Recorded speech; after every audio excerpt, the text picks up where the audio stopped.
Ladies and gentlemen, please welcome Terry Myerson.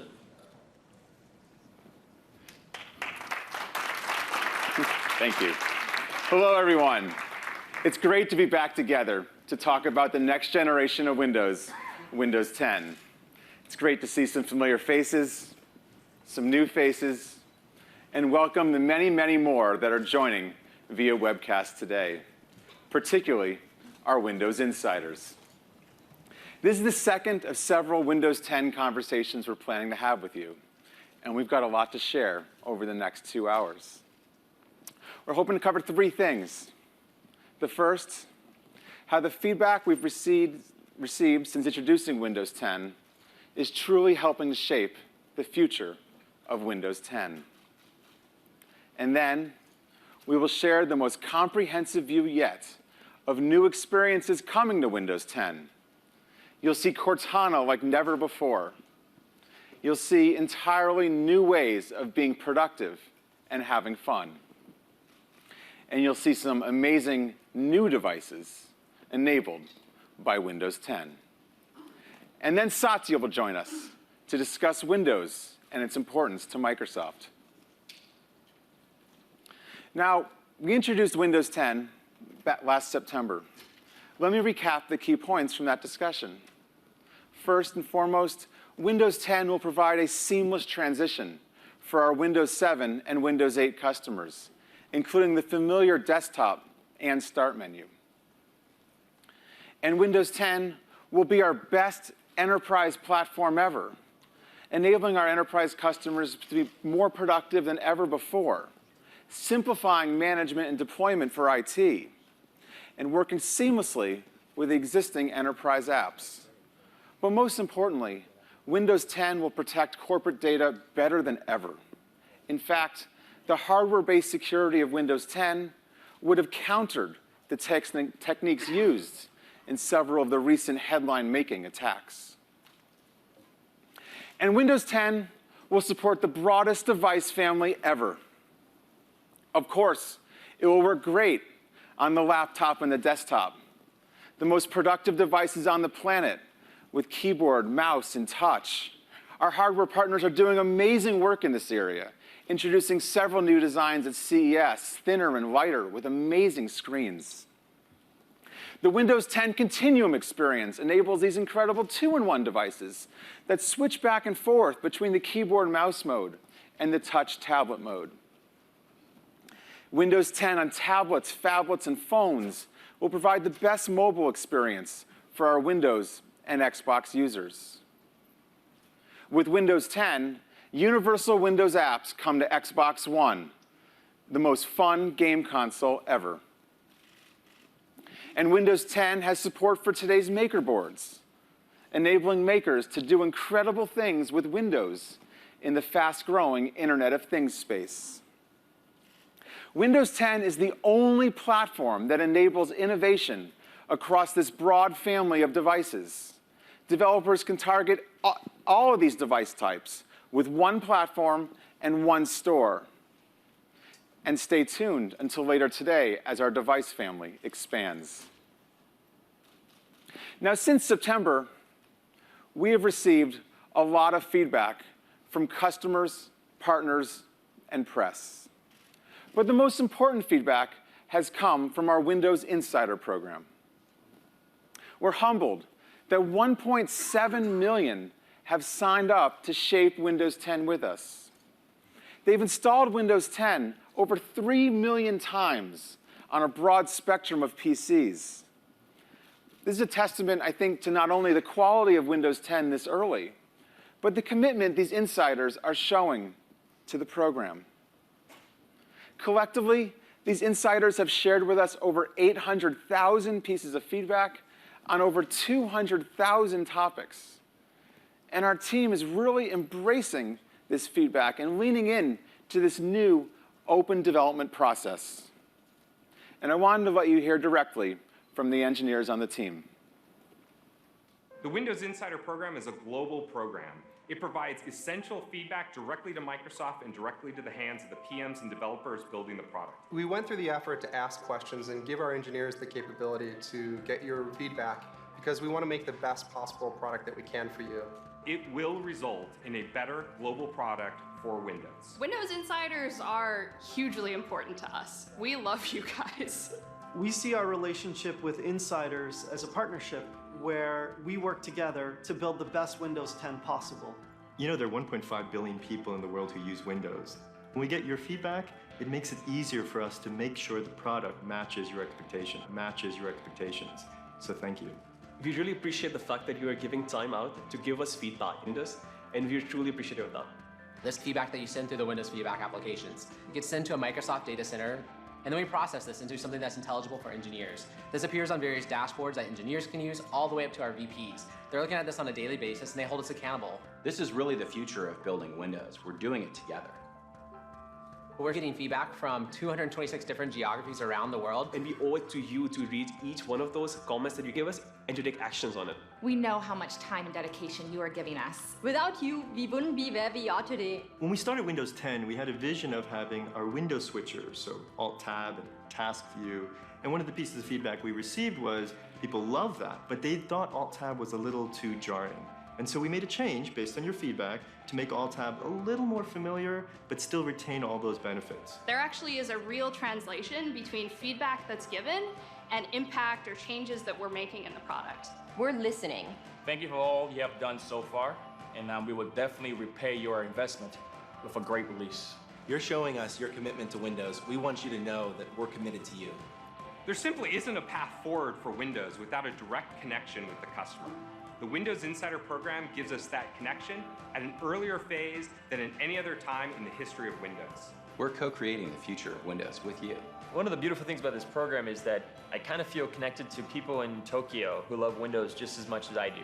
This is not just a Redmond thing, this is a global thing. So wherever you are, it's our Windows.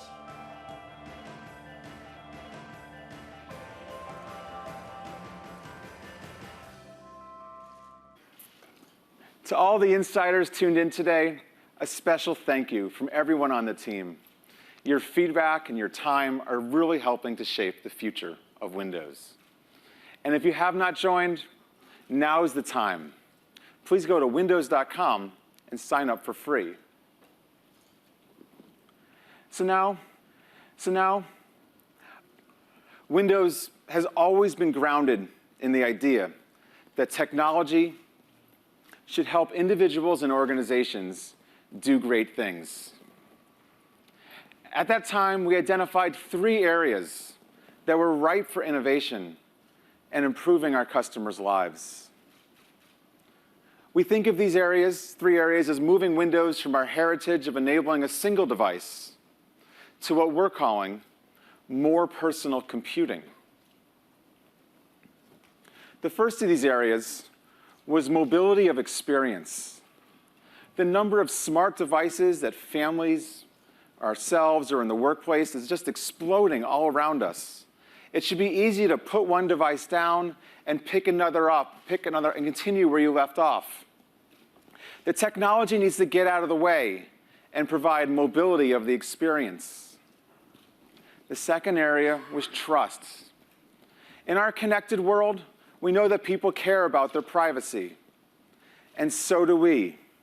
So everything we do puts the customer in control, because you are our customer, not our product.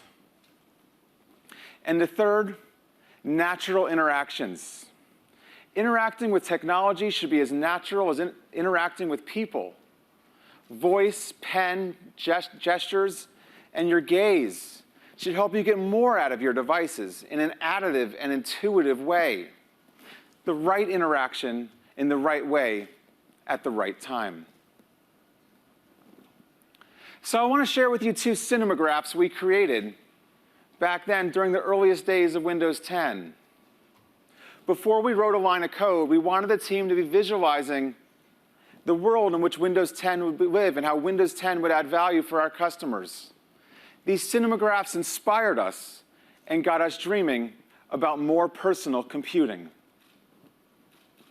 First, we envisioned the workplace. There's that explosion of devices, many running Windows, some not. And while these individual devices offer value, They struggle to work well together. The apps are different. The content is hard to move around between my devices. And not only my devices, but those of my colleagues in the company.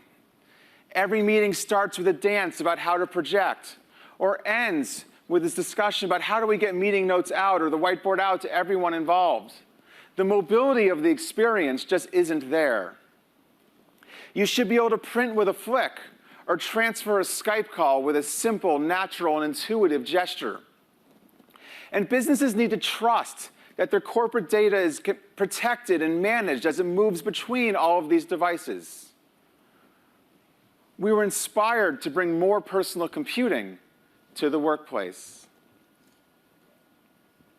And then at home, we had that same explosion of smart devices. PCs, phones, tablets, game consoles, smart appliances, and innovative new devices like wearables. Whether doing homework or playing a great game, the opportunity is there to make an experience that is more mobile across the devices. We see a world where you can share that experience across all the devices, using ink, voice, gestures, and gaze, making technology really come to life. And with devices being brought home from work, and younger kids having their own devices, it's important that our customers' privacy is respected, and they trust the devices and the experience. We're required to bring more personal computing to the home and the workplace to enable our customers to do great things.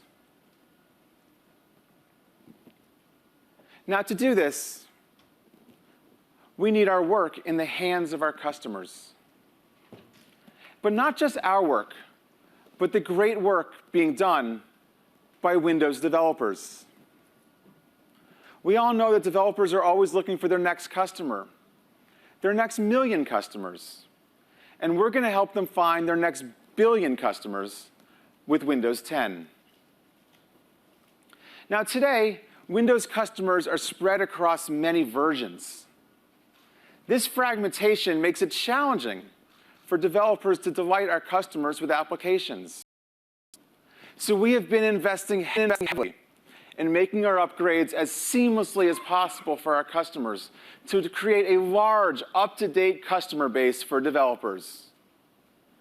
We have helped almost 200 million consumers upgrade seamlessly to the latest update of Windows 8.1. And we have helped over 650 million consumers upgrade seamlessly from Windows 7 to Windows 7 SP1. For each of these customers, the security of their system improved. They received new capabilities and features, making them more productive, enabling them to play new games, enabling them to do more. But the engineering work to enable a seamless upgrade is only the first part. So I'm very excited to announce that for the first year after Windows 10 is available, we will be making available a free upgrade to Windows 10 to all devices running Windows 8.1. And we will also be making available a free upgrade to Windows 10 to all devices running Windows Phone 8.1. And last but not least, for the first year after Windows 10 is available, we will be making available a free upgrade to all of our customers still running Windows 7.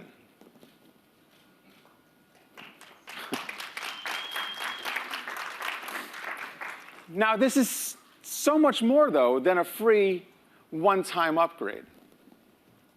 Once a device is upgraded to Windows 10, we will be keeping it current for the supported lifetime of the device, keeping it secure, introducing new features and functionality to our customers over time. In fact, with Windows 10, we think of Windows as a service. In the next couple of years, one could reasonably think of Windows as one of the largest internet services on the planet. And just like other internet services, the question, what version are you running, will cease to make sense. This is great for our Windows developers. Not only can they target all device types with one application, PCs, phones, tablets, Xbox, the Internet of Things, but now they can target every single Windows device. Windows as a service makes Windows 10 the most attractive Windows development platform ever. And what about the enterprise? We will continue to support the way Windows works today, with long-term branches and long-term support. However, the best practice for most enterprises, and certainly all daily productivity devices that our customers use, will be to directly connect those devices to Windows Update, so those devices receive the best security and the best productivity functionality over time as soon as they are available. When you take back and consider the implications of Windows as a service, today really is a monumental day for Windows. Windows as a service is great for consumers, it's great for developers, and it's great for the security of our enterprise customers. Windows 10 is so much more than the latest version of Windows. Windows 10 changes the rules of the game and redefines the relationship between us and our customers. So by now, I'm sure you want to see Windows 10 devices and experiences in action. So I'm going to invite up 4 of our leaders to show you more of Windows 10. First, Joe Belfiore will join us to show you the most productive Windows 10 experiences ever on PCs, 2-in-1s,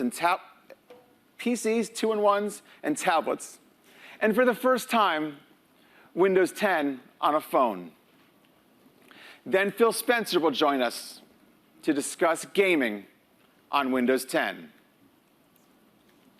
And then Hayat Gallo and Alex Kittman will join us to discuss 2 entirely new Windows experiences. So please join me in welcoming Joe B. Good morning.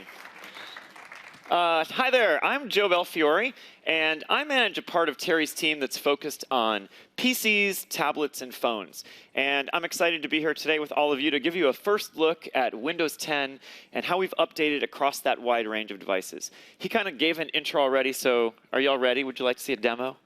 Yes, demo, yeah, all right. Let's come right over here. And the first thing I want to do is recap some of the work that we've done on the core experience in the PC since we first announced Windows 10 back in September and started up our Insider program. So you can see here I've got my demo machine set up. The taskbar is a little more streamlined here. We have our search box that we added throughout as we were going along the Insider program. I'll open up the Start menu. You'll see the visuals have evolved a little bit there.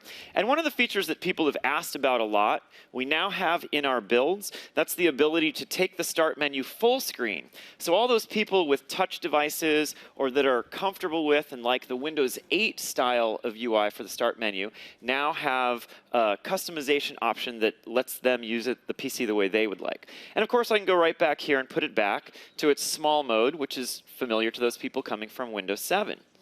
Now, another of the areas that our insiders asked about, and that there were a bunch of questions around, was how are we going to deal with the touch gestures, and how is the charms bar going to evolve? And I want to show you here, when I pan in from the right, we now bring up our updated Action Center. And the Action Center is the place where you can do quick actions, like down here on the bottom. I can expand these quick action buttons, and you'll see I have things like a fast way to turn on or off airplane mode. Up above, we have notifications, and these are coming from all the apps that you have installed on your system. And one of the cool new things in this build, I can expand these notifications here, and you'll see that applications can add in things like buttons or images or edit controls. So as notifications appear, you can interact directly with the app in a way that the software developer designs up front. Now, one last thing I want to show here in this sort of core experience evolution is how we're evolving our settings experience. So I'm going to go right here and touch all settings. We've heard our insiders say that they'd like us to fix up the confusion between the control panel and the settings in Windows 8. So we're going to bring those things together in one UI that'll be familiar to people coming from Windows 7 and handy for people used to Windows 8. So that's the core, sort of the core shell. The other thing that we really talked about in September that's very important to Windows 10 is the Continuum feature. And Continuum is about enabling a two-in-one device like this, which I've been using like a laptop, to transform elegantly into sort of a tablet form factor. So let me restore some windows here, and you'll see I've got a bunch of windows open in various positions on the screen. I can move those around, use my mouse and keyboard. But when I remove the mouse and keyboard, you'll see we get a little pop-up here. Do you want to enter tablet mode? I'll choose that, and now my windows are full screen. And I can use this in a very natural way like a tablet. I can left swipe in to get task switching and then switch between full screen apps. If I touch the start button there, you'll see it's now automatically the full screen start menu, which I can use touch gestures to navigate around. And then, when I'm done using it like a tablet, I snap the keyboard back in, I get a prompt, I can exit tablet mode, and now I'm right back to where I was, able to use it like a PC with windows that are restored, the start menu back in its small size. And the whole point is, a device like this elegantly transforms from one mode to another. And it's happening in a natural way without the UI being something that's confusing to people.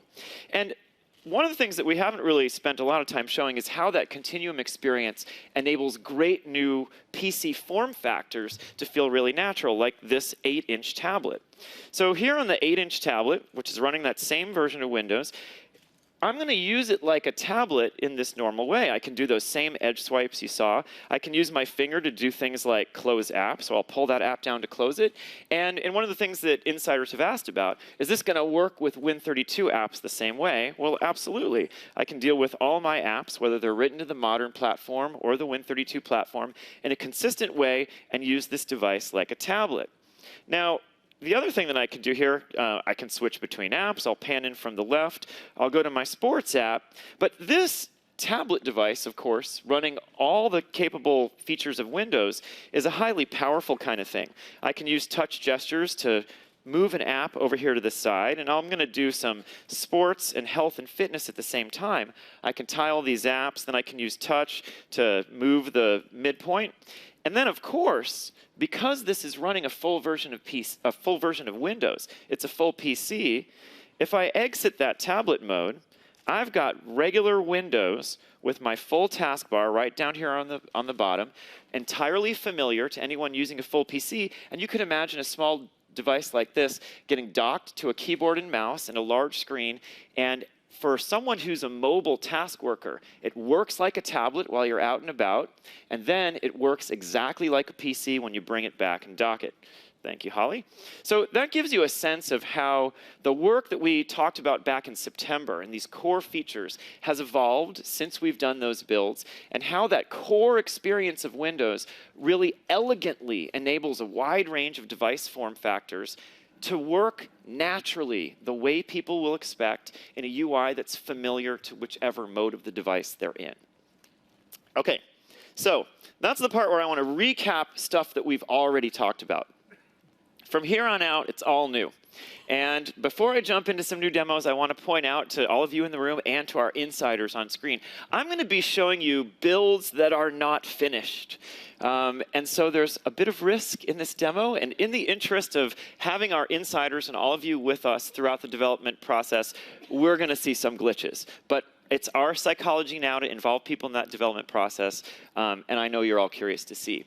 So these features will be coming. I'm going to show you a range of features. They'll be coming over the next 3, 4, 5 months at varied points of time in our insider builds, and you're going to get to see where they're at today. Okay? So for the first new feature I'm going to show, I need a little help. I know she's here somewhere. Luckily, I can simply summon to the stage, hey, Cortana. Hey, Joe. What have you been up to lately? Well, this morning I set a reminder for you. Lovely. You too? It seems like everyone's in on that. Anything that doesn't involve my hair? I correctly predicted most of the World Cup games. Yes, we know you're very smart. You have the Bing engine scouring the internet and learning everything about everything. You can make predictions. If you really want to show off, though, who's your pick for the Super Bowl? For you, Joe, Hawks by 78 and a half. Exactly. You know, I heard you've been telling other people something different than that. I guess this proves you really are a personal digital assistant just for me. I know you've been really busy. You've been getting yourself landed on the Microsoft band. You've been traveling to lots of new places. How do you like meeting people in all these other countries? I love it. It's fantastic. Fantastique. Fantastico. Jolly good. Very nice. I imagine those phrases are coming in handy in all these countries that you're now in. I understand you've learned a few languages, too. 7, actually. But my favorite new thing are impersonations. When 900 years old you reach, look as good. You will not. Yeah, I expect not. It sounds like you've been practicing that one a little bit. Any other big news? Do you mean like... Hey, that's not news yet. Just so you know, I didn't say anything. Yeah, I wasn't suspecting you. You didn't need to with all these folks on the job. So it's official? Let's you and I make it official right now. Cortana, we're excited to welcome you to the PC. All right. So would you folks like to see how we're going to change the PC user experience by adding in a new natural interaction with Cortana running on real builds? Yes, you're all busy typing? Okay, let's switch over here to a demo machine, and I'm going to show you Cortana running on the PC. And I want you to keep in mind, early builds, early builds. Now, you'll notice here in the builds that we're working on that our insiders will get a chance to try, down here on the taskbar, you'll see Cortana has a home. And that's because you could go there to click and type, but it's all Cortana will occasionally pop up notifications and useful information because, after all, she's personal, she knows things about you, and she's there to be helpful. Now, remember Terry mentioned we're really trying to develop the natural interaction for all these devices. So, of course, we can talk to Cortana, too. Hey, Cortana, how does it feel to be on a PC? Feeling groovy. I'm glad you are, Cortana. And, you know, you all probably are aware that Cortana lives in the cloud. She's been on Windows Phone for a while. And there's lots of things she can do that are helpful in terms of just answering quick questions. Hey, Cortana, will I need a coat tomorrow? You could probably go without one. The forecast for tomorrow shows rain with a high of 50 and a low of 48. Exactly. And as an entity that's built in the cloud based on Bing and learning all these things about the internet, Cortana keeps getting smarter and smarter over time on whatever device she's on. So she's learned lots of interesting facts that you can now ask questions about. Here's one with a little bit of local relevance. Hey, Cortana, how much will it cost to attend the University of Washington? $12,394 US in 2015. Exactly. So a lot of you are already familiar with Cortana, and one of the key premises of Cortana is that she's a personal digital assistant who gets to know things about you as you use your PC or your phone, whatever device you're using. And one of the important characteristics for us in designing this Cortana experience was to make sure that she felt like a trusted assistant, and that anything she knew about you was transparent and available for you to manage. And Cortana is even aware of that fact herself. Hey, Cortana, what do you know about me?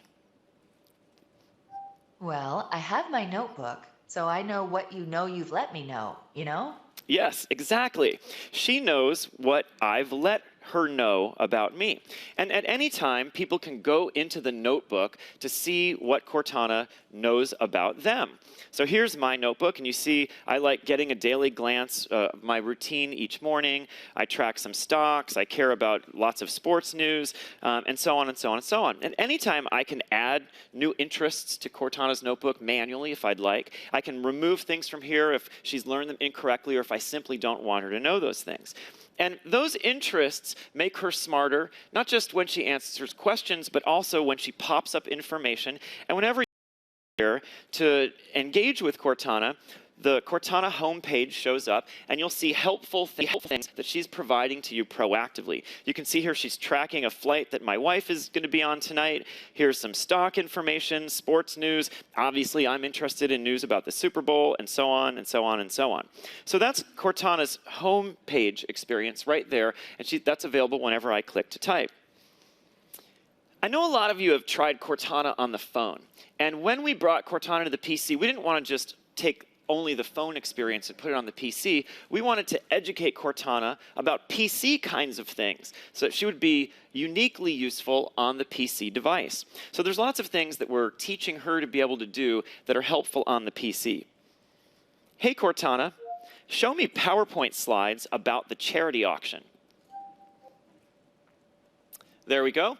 Cortana, part of the Cortana experience is a search capability that can look on your local hard drive, in your OneDrive, and even on your OneDrive for Business to aggregate together documents that you might want to be able to find through natural queries, whether you're speaking them or typing them. And that's interesting for business use cases, but it's interesting sort of for personal use cases too. Hey Cortana, show me photos from December. She understands all these data types, and like I said, she's looking at lots of different locations to pull that data together for you in a really natural way. Another thing that we tried to do was to make sure that Cortana, everything I've done so far has been via speech. But we know that lots of users, in particular a lot of Windows 7 users, are accustomed to typing today a limited range of commands into their PC. But now Cortana provides a very rich capability for typing commands into your PC. And we needed to tune this so this would work correctly for the muscle memory of all those Windows 7 users out there. So I can type any of those queries I talked about so far, but also when I do things like type in the name of an app, Cortana is smart enough to filter the choices that she can do for you as you're typing, and then give you the most likely thing that you would want at the press of a return. So here I've typed in part of the word Skype. Cortana recognizes I probably want to launch the Skype app on my PC, but you'll see here as well, she understands all the apps in the store. So this is a way for her to help you find new useful functionality, which are apps in the store. She provides me a quick link to a website. I could jump to Skype.com, and a bunch of candidate web searches that I might do to get helpful information about Skype. Sometimes you'll see settings in there. It's a wide range of things that are all tuned for the PC use case, and you all can try that out when you get a chance to play around with the build. Now, another thing that we wanted to do is to think about the PC sort of as an object in a home or an office. And suddenly, having Cortana on your PC is almost like having another member of the family sitting around able to help you get things done. At my house, we have an all-in-one PC on a desk that's kind of at the corner of the kitchen and the family room. And with Cortana, now it's like there's someone there who I can ask to do things without changing where I am in the kitchen or the family room. Hey, Cortana, play my music. Queuing up your music. You can imagine the family dynamic now, and you got this extra member of the family right there ready to tell you facts about the world or play your music or get things done. Luckily, you can say things like, hey Cortana, please be quiet. Pausing. I can imagine the change in family dynamics as everybody's asking the PC to do various things in terms of their music and so on. And I got one last thing I want to show you with Cortana on the PC. And that is, I want you to think about how having a speech interaction model that's rich and complete and natural in a way that we think people will really use the PC changes your ability to multitask and be effective and get things done. So I want you to imagine imagine I'm a financial analyst or an accountant, and I'm working in a giant spreadsheet. And I'm one of these people, I've got like 3 screens filled with Excel cells, and I'm doing my formulas, I'm busy at work, and it occurs to me, oh, I wanted to get a reminder. I wanted to send somebody an email. Well, now I have a personal assistant right there with me whenever I'm using the PC. I can ask her to do things on my behalf. So here I am in my spreadsheet. I want to remember to send an email. I can just say, hey, Cortana, send an email to Terry Myerson. What's your email about? A very big moment. What do you want to say? This is Cortana's first email from a PC, comma, congratulations, exclamation point. Email Terry Myerson about a very big moment. Saying this is Cortana's first email from a PC, congratulations. Send it, add more, or make changes. Send it. I've sent it. Great. We'll have Terry forward that on to the team. Hopefully you get a sense that Cortana on the PC really will provide a new natural way for people to interact with these PC devices, whether they're small, light form factors you're carrying around or an all-in-one that's in a room of your home or office. It is the world's most personal digital assistant, and now it's going to be available to millions and millions of people who will all have a chance to get to know Cortana and will continue making her smarter and more capable as time goes on. She has an integrated search capability that makes her able to do uniquely PC kinds of tasks, like finding files and finding photos. And what you saw here is the current state of our builds. This capability will be rolling out to insiders for us to work on and tune over the next several months, including getting to various countries as we ramp up towards our launch. So that is Cortana on the PC. Next, I'm going to change gears and talk a little bit about some devices that we haven't shown yet. I want to focus now on phones and small tablets. Now, as you've seen in a bunch of our presentations, and as Terry mentioned, Windows 10 is designed for a wide range of devices, a very wide range. But what we're doing is tailoring it to be appropriate in its user experience for certain form factors. And what you've seen so far is the tailored version of Windows 10 for devices that are 8 inches and above. So that's laptops, desktops, 2-in-1s, and even the 8-inch tablet that you saw me bring out on stage before. What I'm going to show you now is the Windows 10 version that's tailored for devices that are smaller than 8 inches. So think about small tablets and a wide range of phones at all sizes. I'm going to show you a build that we are working on now to roll out to insiders in a little while. It is a little rough. Again, we're going to be looking at code that's being developed, but let me show you what the experience is like when we have Windows 10 on a phone or small tablet. So what I have here is a Lumia 1520. Let me see if I can pull myself out here a little farther. This is a Lumia 1520 running a recent build of Windows 10. And I'm going to show you, first I'm going to focus just on the core experience and give you a sense of how it aligns with the PC, how it'll be a great companion to the PC. So let me unlock. And the first thing you'll notice, the start experience is quite familiar to people who've been using Windows Phone in the past. But if you look there, you can see in the background, I've got a full bleed customized background image, a nice personalization feature that a lot of our users have been asking for. If I pan over to we've promoted the recently installed apps right to the top of the app list. So they're really easy to find when you're installing and using apps. So another nice feature that we've been getting lots of requests for. I want to show you the Action Center, which has added some new features and is now synced up with the PC. I can do things like dismiss single items that are shown here as notifications. I can now expand the action buttons just like you saw on the PC, so I get a completely consistent and familiar experience going from one device to another. I also want to give you a quick look at the settings experience here, which again, we've implemented as a universal app to be the same across the PC, small tablets, and phones. It's a little more organized and easier for people to find things, something we've been getting a lot of requests for from people. Oh, look at this. I'm getting a text right in the middle of my demo. That can't be a coincidence, can it? So I also wanted to give you a quick look at how we're evolving input and messaging, which we view as part of the core experience of phones. So here I'm getting this text from Marcus. When is Cortana going to send her first email to the team? Well, she did that already. You guys saw that. Now I'm going to reply. And of course, I think you all are familiar with the WordFlow keyboard on Windows Phone today, which is terrific. It has built-in shape writing. It learns about the things that you type. We've made some improvements there. I'm just going to give you a quick look here on this large screen phone. I can pull the keyboard right over to the right and then do my shape writing with one hand. So that's kind of cool. But I'm not going to do that right now because the theme for today is this natural interaction and lighting these devices up with natural interaction like speech. You'll notice as well right there above the keyboard, there's now a microphone button. So anywhere I can type, I can now talk to reply or put text into the phone, which is a super handy thing to be able to do throughout the phone. I sent it to Terry Myerson, and he's going to forward it. Hashtag, let the good times roll.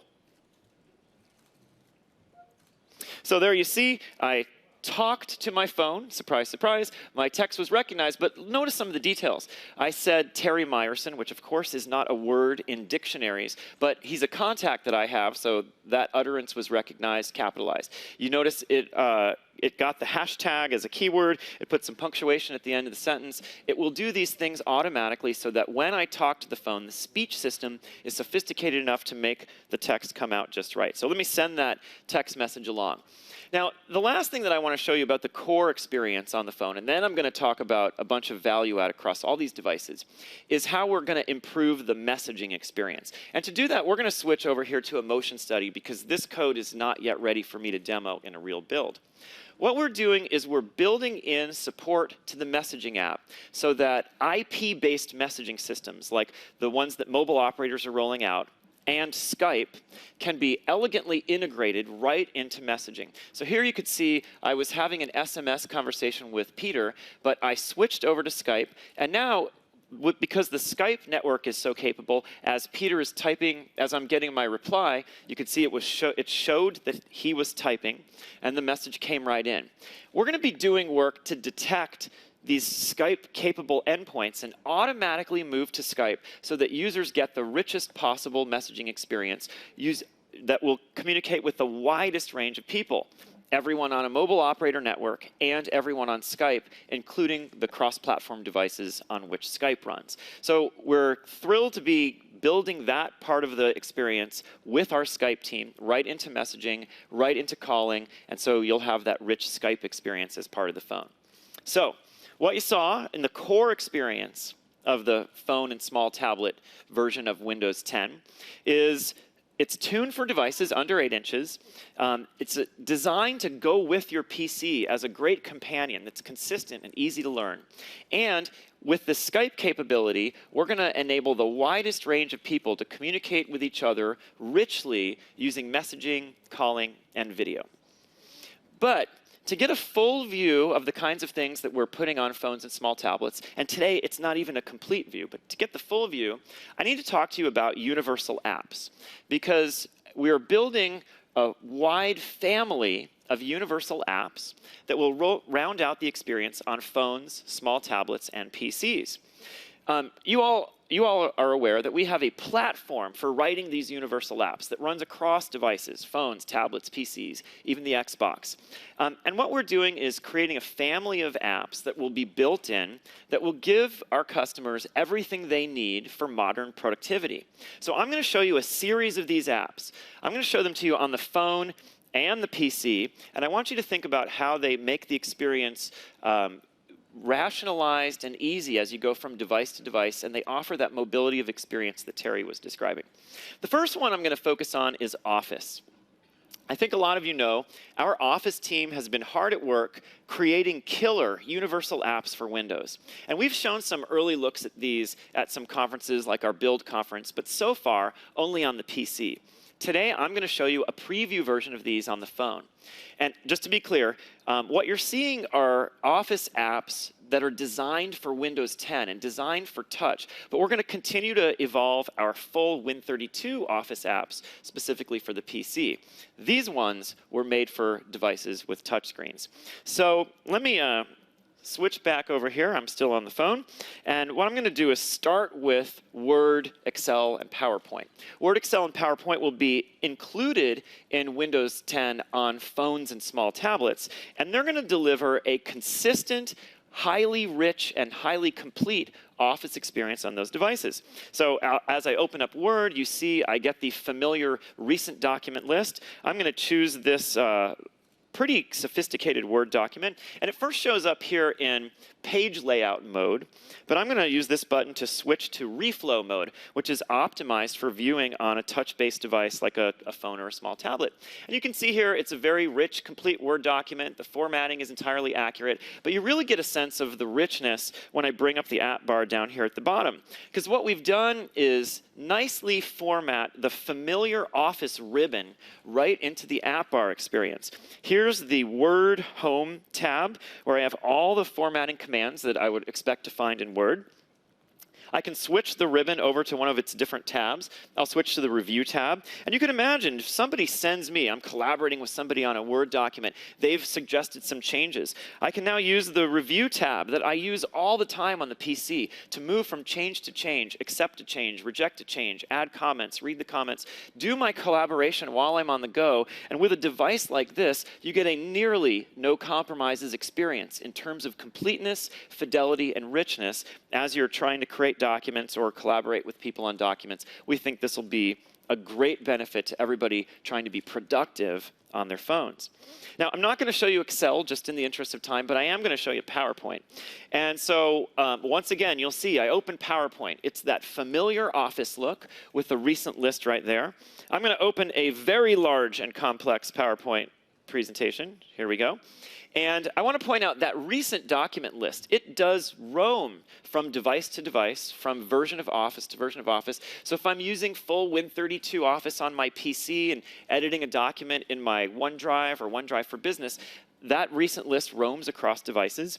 When I open up this PowerPoint presentation, I want to show you once again, here on the bottom of the screen, we've brought the familiar Office ribbon right to the phone's app bar experience, and I can switch here to transition view, to slideshow view, or to review view, just as I did on the phone.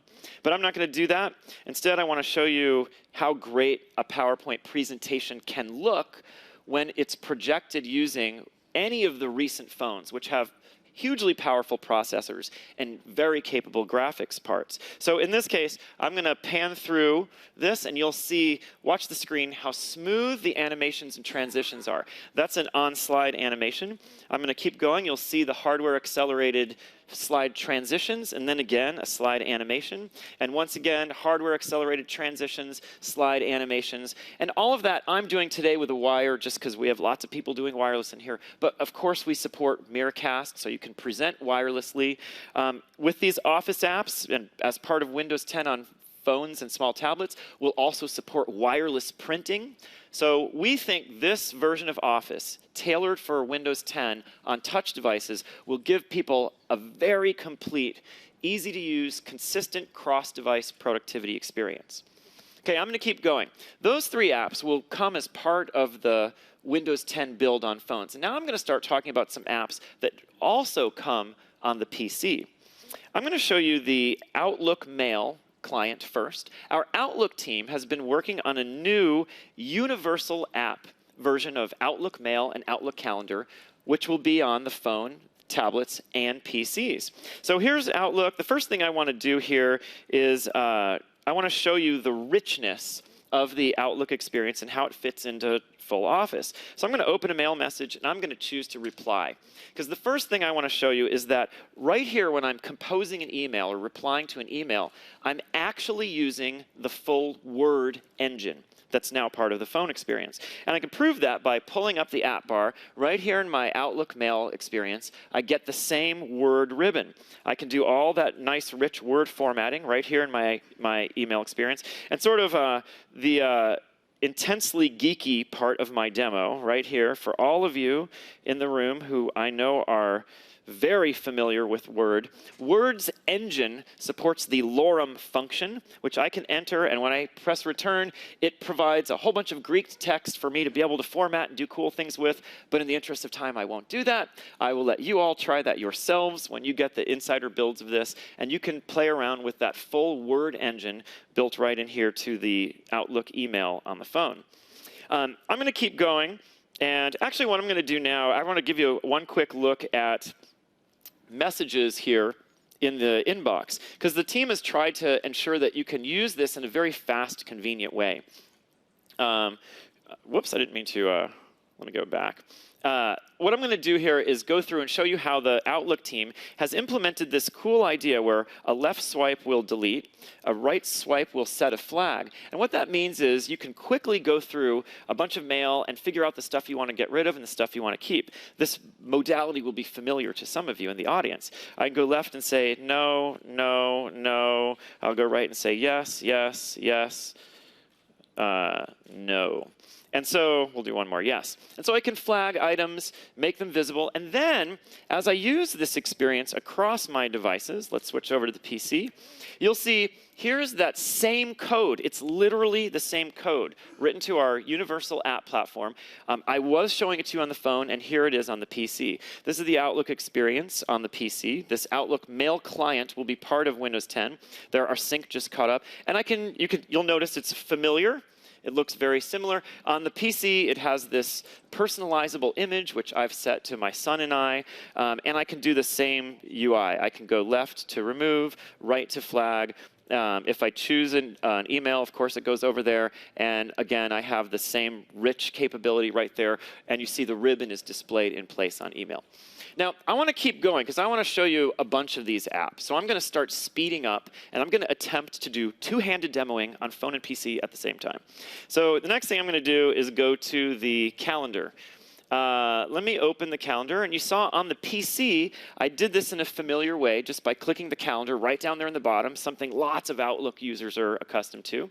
And here you can see the calendar is rich and attractive, it's familiar, it's high performant, I can scroll around all these items. I'm now going to zoom out on the PC, and you'll see I can zoom. I'm doing a pinch zoom. I'm going to zoom all the way out to a month view, then I'm going to zoom back in.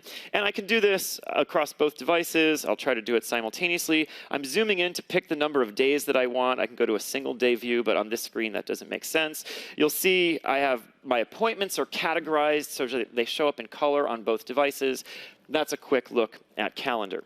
Now, let me keep going, because we didn't focus only on sort of the apps that are kind of business-oriented in their productivity. But we wanted to cover, personal use cases that bleed over into business scenarios as well. So I want to give you a look at our brand new Photos app. This is another universal app. It's implemented once, and it runs across these devices. This is the same code running on the phone and the PC. So I'm going to pan through here. I'll give you a look at the UI. You can see it's basically a simple, straightforward look at all my photos. And you can see on the phone there, it's caching images from OneDrive. I'm going to come back down here. You'll see on the left, I have this app switching UI, and I can bring that up on the phone so you see what it looks like on the phone. It's the same code running on both devices, but formatted to fit the right screen. And hopefully, as you saw me pan through this collection, one of your takeaways was, man, that looks nice. Joe must have done a bunch of work to set it up for the demo. Well, what we're trying to do is make the software do the work for you. So I want to describe what's going on behind the scenes here. On any device that you own, even cross-platform devices, phones, where you're taking pictures, we have a OneDrive app, and it's built in on Windows devices that uploads your images to OneDrive. On the PC, we're syncing your images down from OneDrive to the PC so they're available locally offline as well as in the cloud. This photo app is aggregating together all of those photos from all of those devices and giving you one simple view of your collection. If you want, you can go into the folders view and look at the detail, but we're going to try to give you one simple view. Once you start doing that, some bad things will happen. You'll get duplicate photos that are showing up twice. You'll get photos that are a burst shot where you took 3 of them. Our collection view eliminates all those things for you automatically so that you get a look at the photos without seeing all that clutter. Another thing we do is we automatically enhance the photos to make them look nice. So here's some photos going back in time, and this one is a good example of that auto enhance mode. You notice up there in the toolbar, auto enhance is on because it's on by default, but I'm going to show you what this would look like if it was off. I'm not sure I want that scary guy in my Christmas photo collection. Luckily, auto enhance handles all these things for you. I'll turn it back on. You see the red eyes are removed, the face is brightened to just the right level of brightness, and so we've made the photo look better. Unfortunately, there's nothing we can do about the horrific Christmas sweater. But we're still happy with the capabilities that we're building in on the PC and in the cloud to do this auto enhancement, which you'll get benefit from on all your devices. And in case you're one of those users that wants to do things manually, of course we will let you manage these settings yourself as well. You can turn any of these features off and so on. Now, not everything I described is going to be in the first build for insiders, but the features will be coming. And there's one other feature of photos that I want to show that's not yet in our builds. So we're going to run a motion study here. And this is showing our albums feature. I mentioned how we're going to automatically remove dupes, automatically improve the way pictures look. We're going to also automatically create albums. And so what you see here in the collection view at the top are automatic albums that we created. And we do this by detecting the place, the time, the people that were all in a series of photos, and then we create a collection, which we call an album. If we can, we give it a name. We let you manage it yourself if you'd like to, but we'll do it for you. When I open one of these albums, you'll see we choose a hero image, the one that we think looks best. We show you the people that are in the album. That's me with my kids doing a 5K run. And then we choose a sample set of photos that we think tell the story of the event. We format them so they look nice on the screen. We handle all of that automatically for you. It's in the cloud, so then if you'd like to share that album with other people, you can. Our intention here is to have a Photos app that exists on all these devices and that deals with the complexity of all the images you're taking with your multiple devices and make it work consistent across all of them. It's that mobility of experience that Terry was talking about. And part of it we can do because we're implementing it one time using our universal platform. Now, I got 3 more apps I'm going to show you. I'm going to go even faster so you get a sense of overview. We're going to do this by motion study. The first one is our People app, which we're implementing, again, as a universal app, one time across these devices. It aggregates all the people you care about across social networks, and it lets you perform quick actions like making a call or sending a message or doing a Skype video call. Next up, our music experience, which we're continuing to evolve across all these devices. And what you'll see here is how we're using the cloud to add a song to a playlist, and then it shows up magically on all your devices. That's because in about a month or 2 months, we're going to add support to our system for you to put your music collection in OneDrive and have your collection stored in the cloud so you can make changes to your playlists or to your collection on any device, and they're automatically reflected on all your devices. Next up, I want you to see our Maps experience, which starts with some Cortana integration. Cortana has recognized that traffic is slow, so you can open the Maps app on your PC, find an alternate route, send it to your phone, and then when you use the turn-by-turn directions to drive somewhere and you arrive, you can have Cortana remember where you parked your car, and then when your event's over, she's there to help you find where you parked. So that is a quick tour of our family of universal apps that we're building for the phone, small tablets, and PCs, and which we intend to deliver everything that you need for modern productivity, and which we intend to give you that mobile experience tailored for each device size they're on. In particular, we're excited to have Office, bringing a version of Office built for Windows 10 and optimized for touch, with Word, Excel, and PowerPoint on the default phone experience and available in the store on the PC, and with a new Outlook, Mail, and Calendar rounding out the experience so it's great for productivity. I have one more app experience I want to show you. And to do that, I want to get you thinking about the state of the web. The web is indispensable. Everybody's using it all the time. And over the last number of years, it's evolved hugely, in large part because of the explosion of highly powerful mobile devices. We've seen site authors evolving their sites in a sophisticated and interesting way and targeting a wide range of devices. And since we've had this rapid evolution of the web, and since we're building this new set of devices on Windows 10 with a universal platform, we think it's the right time to build a new browser for the modern web, which will empower our next generation of Windows users on Windows 10. So today, I'm excited to introduce you to codename Project Spartan, our new web browsing experience for Windows 10. So Project Spartan has a number of parts. First, it has a new rendering engine under the covers that's built to be compatible with how the web is written today. It has a new look and feel, which you see on the screen, that it fits right in with all this family of Windows 10 applications. And we're especially working on 3 significant new features to make you more productive on the web as you use Project Spartan. So I'm going to switch over for the last demo and let you take a look at Project Spartan running on the PC. Now, Project Spartan will not be in our very first Insider builds. It's going to come a little later, and it'll come to the phone a little after that. Now, I'm going to show you it only on the PC today, but it is coming to the phone. First thing you'll notice here is the new UI is streamlined. It fits in with the design language of Windows 10, and you can see the focus is on the content on the page. But what I want to do is just give you a taste of these 3 significant new features we're working on to help people be more productive. The first one is about how you can interact with the web, and in particular, how you might communicate with other people about the web. So, sometimes web articles come out and people want to post them to Facebook, or they want to talk to other people about them. There's a lot of interaction that happens with content on the web. And this happened to our team about 2 weeks ago. And it happened when this article posted on the internet.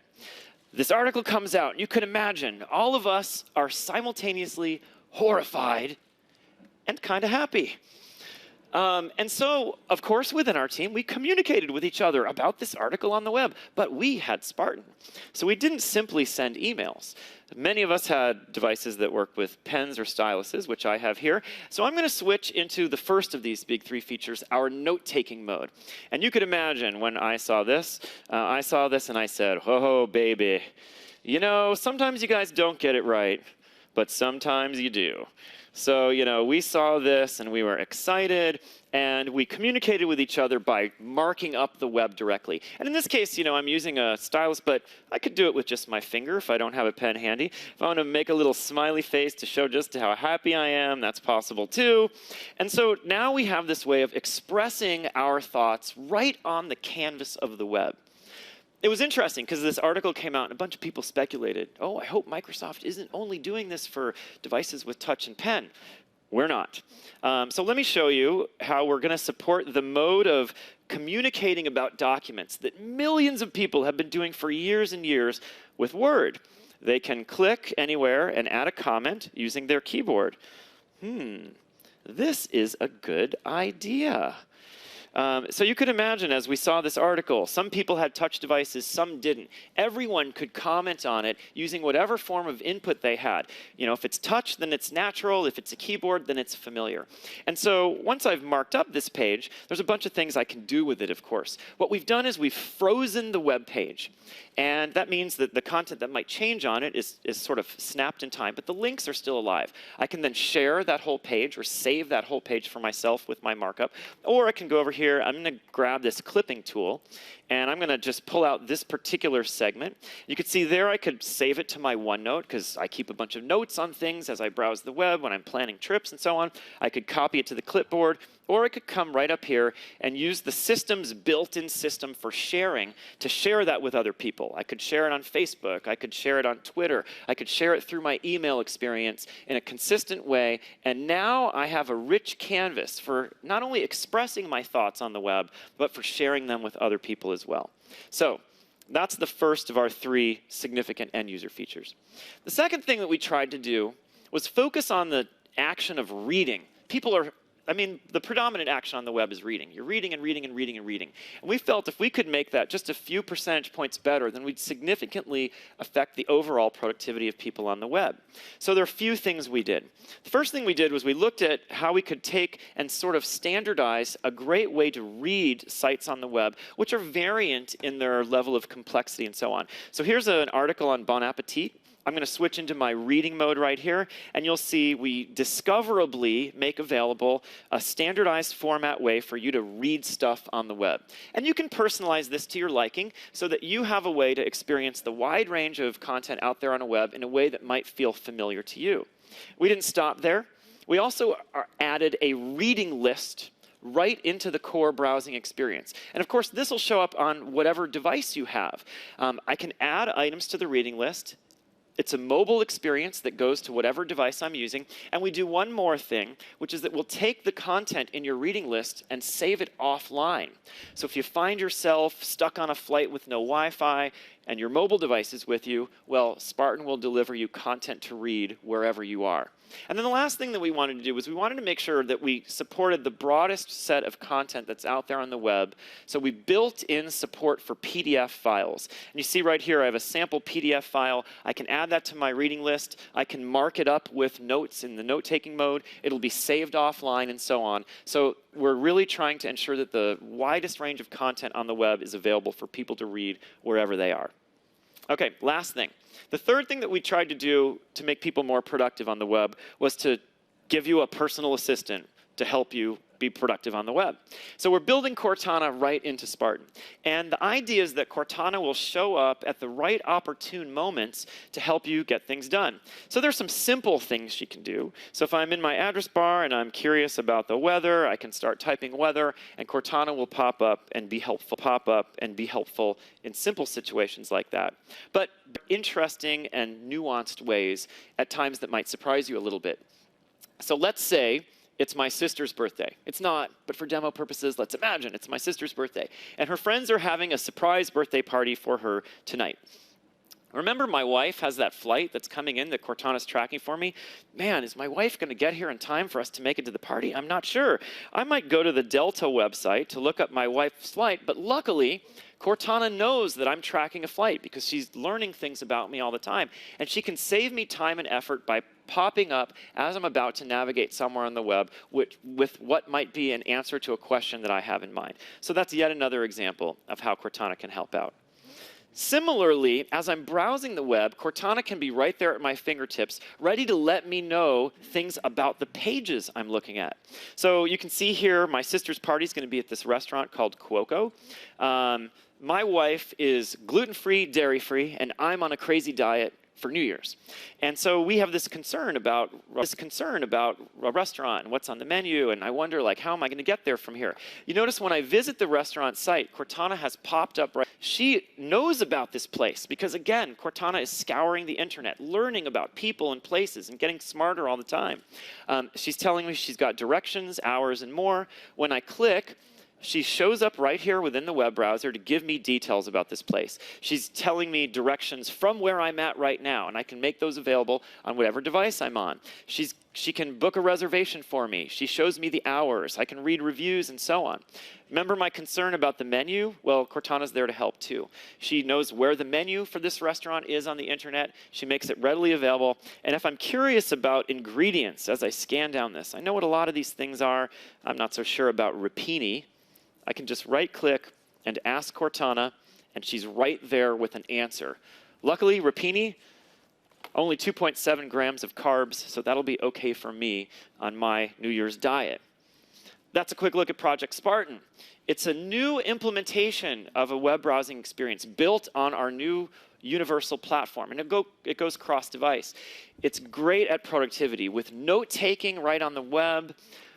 We're trying to tune the reading experience to make people more efficient, and it's the only browser with a personal assistant built right in. Okay, that is my look at Windows 10 and where we're at, and a whole bunch of features that will be coming for insiders to try out over the next few months, 3, 4, 5 months. These things will all come in at different times. What you saw today was an early look at where we're at in the development of these.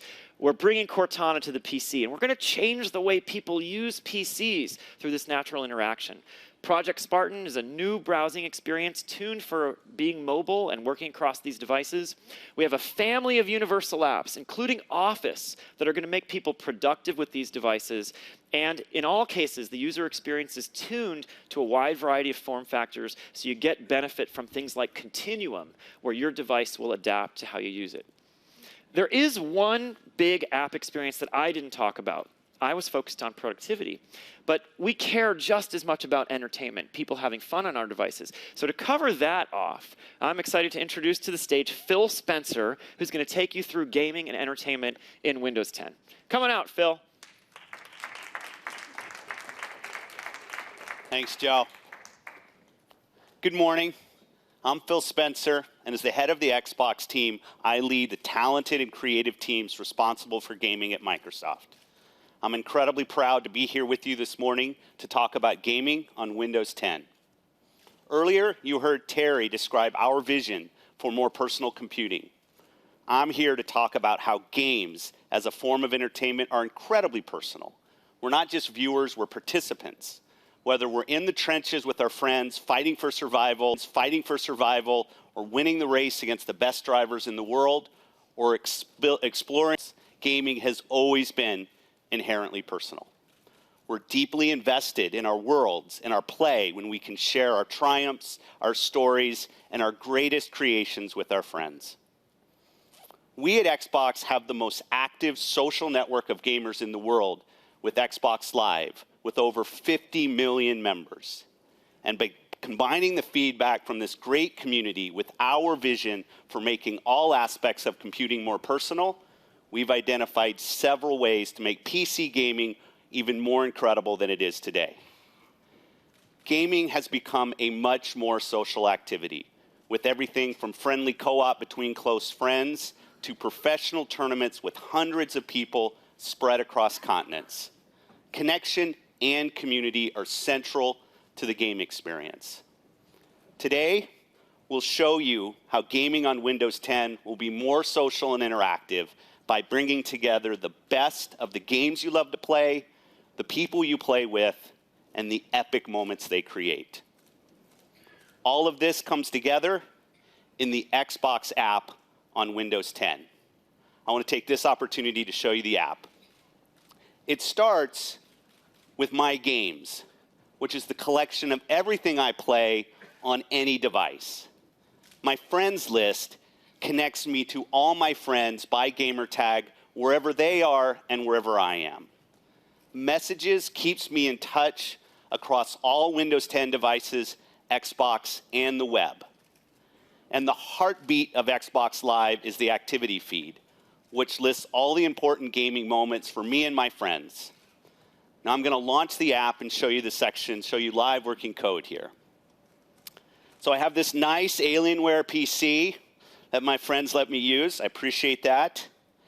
Clicking the Start menu. On every Windows 10 PC and tablet, you will have the Xbox app. And here it is. You see the sections that I mentioned. Now down the left, you have my gamer picture, my gamer tag, my score, the games I played. This is My Games. I'll come back to the activity feed in a second. And down the right, you have all of my friends. One thing I didn't say about friends in the messaging area is I'm able to voice chat and text chat across platform with all of my friends on Xbox Live. Now, the activity feed, for those that don't know, this is the area where everything that happens on Xbox Live is shared to all of the friends and followers that you have. I have a friend, Melody Bolton, here. She's an amazing Minecraft creator.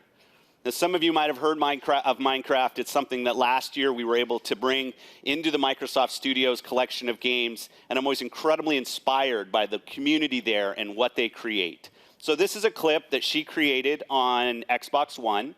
Just like people taking photos with Instagram and sharing them with their friends, people do this on Xbox Live all the time. So let's look at this clip. Now, she's told me to wait till the end because there's a special creation at the end of this clip. go.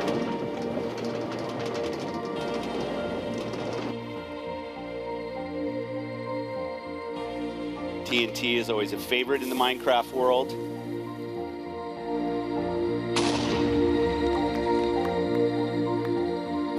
Very nice. Okay, so I like this clip. I want to share it with all of my friends and all of my followers on Xbox Live. I'm able to like it by clicking on the heart icon. I can leave a comment telling people to watch until the end, and then post that comment. Now, as I said, on console, we've seen millions and millions of these clips created and shared. And you can do this on Windows today. There's special hardware and other applications that allow you to create game DVR clips. But we thought about how could we bring this technology right into the operating system itself, allowing people from any Windows game to share those epic moments. As I said before, Windows gaming is incredibly vibrant today. I happen to be a big Steam customer, so let me go into Steam. You see all of my friends down on all of my games down the left on Steam. Steam runs incredibly well on Windows 10. I'm using it to launch one of my favorite current games, Sid Meier Beyond Earth. So this is a game that obviously shipped before Windows 10 was even a word. It knows nothing about Xbox Live, but it's obviously running on Windows 10. I'm going to launch it, and I'm going to show you how the game DVR feature on Windows works. So let me just start a single-player game. I'm just going to start a simple game from the beginning, so you'll see it. Come on, there it is. Play. So here's the game. So I'm going to make a couple moves. Move these guys. Oh, scary green wasp guys. Okay, with a simple click, Control G, Windows G, excuse me, Windows G, I bring up the UI for saving gameplay clips on any Windows game. Now, usually what will happen, what you see in a lot of apps will allow you to do this, you click the red circle, you start a recording session, you record the gameplay that you want, then you can store that off. But what we found on console is those epic moments are unexpected. It's something that you weren't expecting to happen, and on the console, with a couple clicks of the button, you're actually able to save the last 30 seconds of gameplay, something you didn't know, and you're really surprised. And we wanted to build that right into Windows 10 as well. So by clicking on this icon here, I'm actually capturing the last 30 seconds of gameplay on any game running on Windows. Click it, you see the toast come up here. It shows the clip has been recorded. Takes me back into the Xbox app where I can do the same things I can do on the Xbox. I can clip from either side. I can share it to Xbox Live, which you saw Melody do, what Melody did with her Minecraft app clip, or I can share on any other social network. Now I'm going to choose to share this out to OneDrive, which will give me the video clip from the game DVR from Civilization Beyond Earth, and I can take that and share it anywhere. We think this will create more incredible viralness for the game developers and the gaming fans out there who want to share their moments. You know, bringing more power to Windows 10 gaming is incredibly important to us. Now, the DirectX is the graphic subsystem inside of Windows 10, and DirectX will make the games you're playing today even better. What you're going to see on screen here is a visual comparison that's under development at FutureMark, which shows the same piece of hardware running DirectX 11 and a DirectX 12. And we're adding more complexity to the scene. And actually, eventually, the DirectX 11 side is going to stop. Frame rate effectively hits 0. And you can see the DirectX 12 side continues to add complexity and continues to keep a high frame rate. Again, same piece of hardware running, one on DirectX 11, one on DirectX 12. Performance has always been incredibly important in DirectX. And what we've done with DirectX 12 is we've given developers much more fine control of CPU and GPU, giving them direct control. And for CPU-bound games, this will actually increase the performance of those games by up to 50%, which is going to allow developers to create amazing scenes on screen. Their artists will go crazy with the amount of complexity that they can add. But with DirectX 12, we also know that people are playing millions of games on phones today and other devices that are powered by battery. So we thought, how can we take advantage of the increased performance, but also focus on battery life? People want to play those games longer. They want them to look great.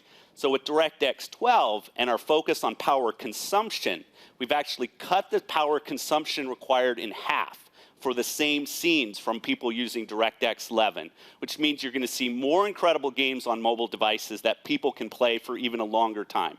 I think it'll be great for the huge mobile gaming development out there, and you see more and more high-end mobile games that are just really taking advantage of the graphic capability. Now, none of this is possible if we're not getting the adoption from the studios out there. We have hundreds of studios. We're incredibly happy that they're already using DirectX 12. Our friends at Epic with the Unreal Engine 4 have adopted DirectX 12. I'm announcing today that our friends at Unity, one of the largest game engines in the industry, have also adopted DirectX 12, which will unlock the DirectX 12 capability to the thousands of developers out there, from schools to high-end developers, to take advantage of what DirectX brings. Now, today, people are playing games on more devices than ever.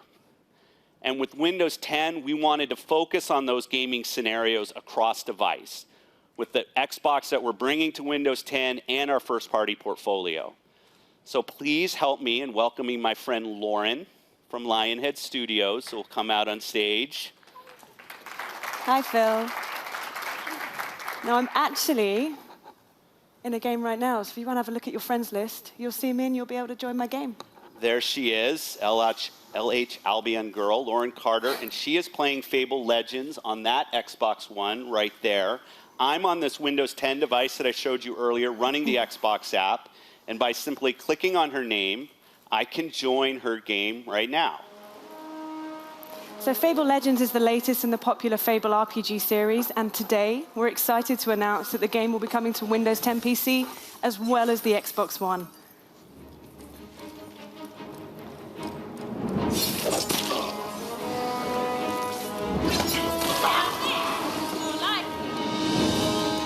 Right, let's go get those creatures, Phil. I'm here to help. So Phil's playing on his Windows 10 PC, and I'm on the Xbox One. What's great about Legends on Windows 10 is it enables PC players to play with or against players on the Xbox One. We're also using DirectX 12 to give our players a gorgeous world like they've never seen before. Okay. Oh, the ogre. Oh, there's quite a few bad guys. We can do it. Nice. And there's the treasure. How's that for dashing? So later this year, join Fable Legends as a hero or villain on Windows 10 PC and on the Xbox One. Thank you, Lauren. Thank you. Good job. Now, for those that were watching on my screen, you might have seen that I received an achievement. Just like I have on Xbox 360, Xbox One, achievements are an incredible part of our Xbox Live ecosystem. I got an achievement. It showed up in my activity feed. All of my friends know that, okay, I got this achievement on playing Fable Legends. We think enabling people to play multiplayer games on Windows 10, multiplayer games across Xbox One and Windows 10 will really unlock the potential of Xbox Live and grow the social network that's there today. Now, today, we've talked about the games that you already own and how we can make those better with DirectX 12, how we can make those better with features like Game DVR. We've talked about your existing hardware and how that will get better with DirectX 12.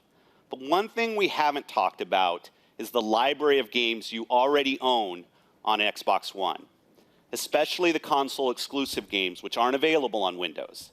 Wouldn't it be great if we could play those games from anywhere in our house, from the couch, out back, in my bedroom?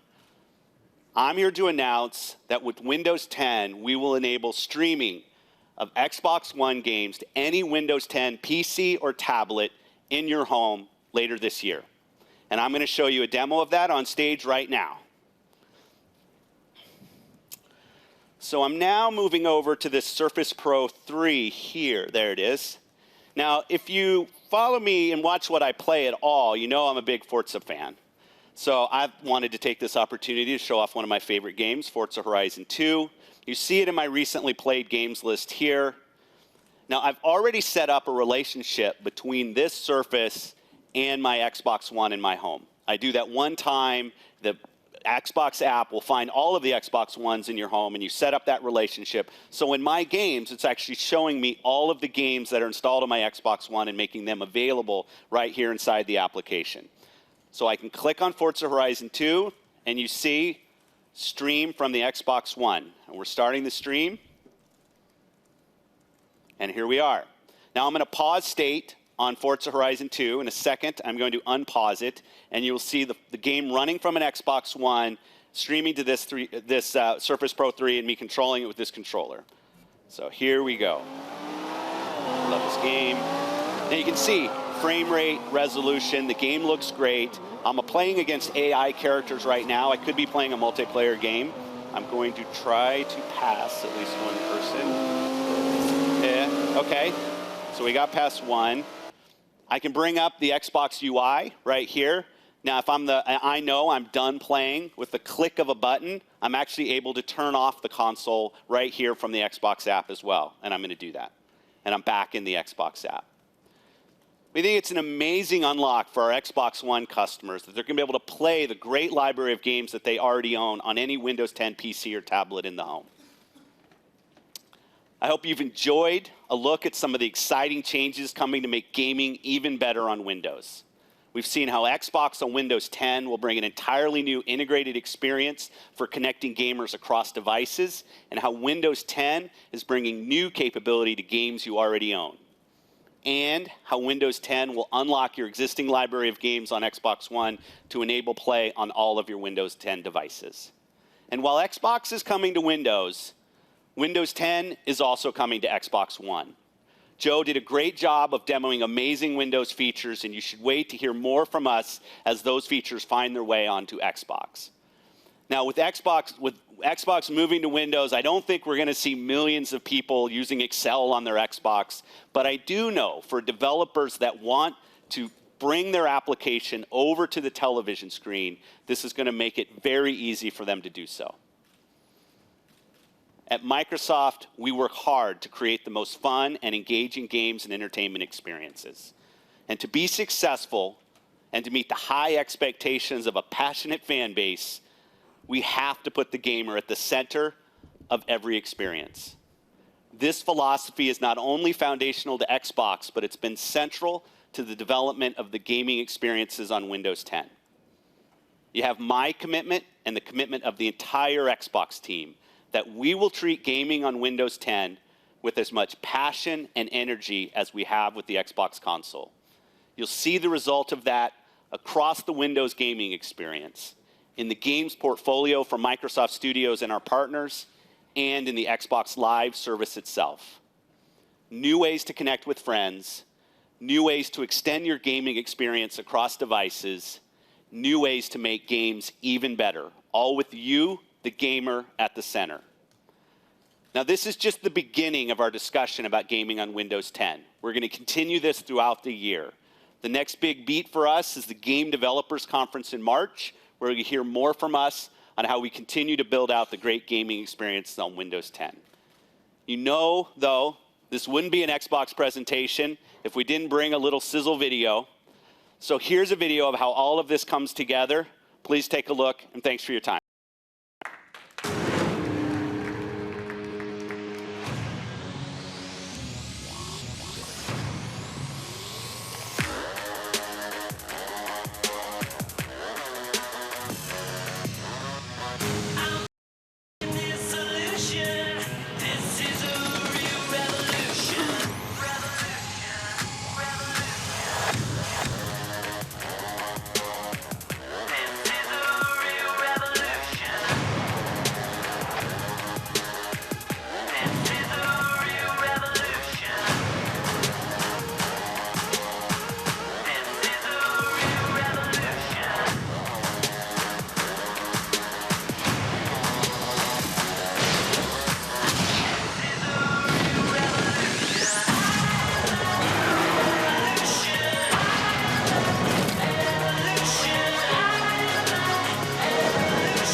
Wow, that's some really cool stuff.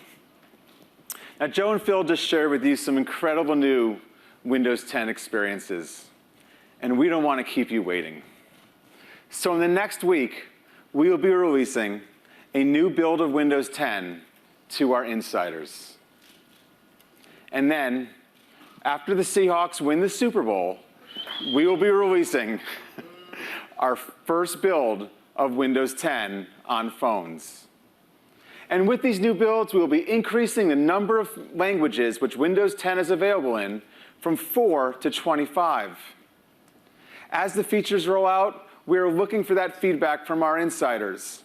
How natural is Continuum on your 2-in-1? How easy is it to edit Office docs on your phone? How fun is it to record a Windows game with Xbox Game DVR? We are looking forward to feedback from insiders all over the world. And now, let's really switch gears and talk about entirely new Windows 10 experiences. I showed you earlier how we envisioned Windows 10 in the workplace. On the wall, there's this large screen. It's facilitating a communal experience. The group is viewing a 3D model. The group is participating in a Skype call. We saw an opportunity to create a great new Windows experience for a device like this. But no device like it existed. So we've created the first device of its kind for the Windows family. Let me introduce Hayat to show you more. Thanks, Terry. Good morning, everybody. So we've built a new device to unlock the power of the group in a workplace. I am delighted to introduce you to the Microsoft Surface Hub. This is an 84-inch 4K display with integrated compute. It has built-in sensors that actually detected me when I came to the screen. It has built-in cameras, speakers, mics, Wi-Fi, Bluetooth, NFC. It's got it all. All you need is one cable to get started. So why don't we get started? Right from the welcome screen, I can get to work. I can call, I can whiteboard, or I can connect my personal device to share content onto the screen. While I could talk to you about many scenarios on the Surface Hub, we're going to focus on two things today, two key scenarios: brainstorming, and number two, meetings. And as you may have noticed, when I picked up that pen, the whiteboard automatically launched. And what you're seeing here is OneNote. OneNote designed for the large screen. I can write, and the ink is just fluid. It doesn't lag. Just like a pen on paper. I can even move things around. I can make more space if I need to. But of course, it is not only about inking and a digital whiteboard. It's about how we bring rich data to inform the brainstorming. So let me ask David to join me so that we can show you what it looks like on the Surface Hub. Hi, David. Hi, Ayat. Hi, everyone. Let's open up The Windows 10 device. I can bring all sorts of content onto the device, including applications. In this case, David is opening a Siemens application showcasing the 3D rendering of our Surface Hub. As you can see, he can zoom in, zoom out, rotate, look at different views so that he can get insights. Hey, David, do you mind putting the app side by side with the whiteboard? Sure. I think I've seen something I'd like you to capture for me. Can you find the camera for me, maybe? Yep, Yeah. there it is. Can you clip it to the whiteboard? Yeah, that's what I'm looking for. So as you can see, I was able to capture an image of the app, put it on a whiteboard, and even take notes on it. And because this is OneNote, I can actually save it to my OneNote or send an email. So no need to take pictures of your whiteboard with your phone anymore. So we've discussed brainstorming. Let's switch gears now. Let's discuss meetings, because we have lots of those. And I think we can all agree, those meetings could be better. Do you know that it takes an average of 12 minutes to start a meeting? From the time you bring people on the call to bringing content, this is not a good use of our time. So let me show you what we can do on the Surface Hub. So David and I are having a meeting with our colleagues, and we're going to be discussing the design of a pen. The meeting is already scheduled on the Surface Hub. With one tap, I can join the meeting. The remote attendees automatically join the call. The content that is on the screen, they can see it as well. They can see what David is writing. And of course, we can see them. It's that easy with the Surface Hub. And what you're seeing here on the screen is Skype for Business. It is designed for the large screen. It's taking full advantage of the hardware, the mics, the speakers, and the dual cameras. Hi, team. So why don't we bring some content to this conversation? After all, this is a meeting. In meetings, quite often, it is challenging to bring content onto the screen. And with the Microsoft Surface Hub, we've made it very easy for you to be able to project your content from any device via wireless or wired. And in this case, David is going to be projecting for us a deck that he prepared on the pen. Hey, David, do you mind bringing the slide on the portfolio of pens? The portfolio of pens, sure. I think that's the slide you're looking for. Actually, I meant this one. So team, this is the pen we would like to consider for final design. So as you can see, I could move the content on the screen, and I could even ink on it. And not only could the remote participants see what I was doing, everything I did on the screen is reflected back on David's device. This is what we call ink back and touch back. Another great example of mobility with Windows 10. So now we've made a decision. We're ready to end the meeting. All I need to do is go to the Start button and end the session with one tap. The content from the meeting is now shared with all the participants in the meeting, and the device gets cleaned up. It is now ready for use for the next meeting. It is that easy with the Microsoft Surface Hub. I'm very proud of what we've shown you today. The best work we do is when we come together. And we believe that with the Surface Hub, we will be able to unlock the power of the group in a workplace. It brings the best tool to create and brainstorm. It'll make your meetings productive and engaging. And it delivers a platform for amazing large screen application. And of course, it is designed in such a way that you can deploy it anywhere in the enterprise, from your office to the huddle room to the conference room. And we look forward to seeing our partners embracing this experience. Thank you very much. Thanks, Hayat. Now let's talk about the second entirely new Windows experience today.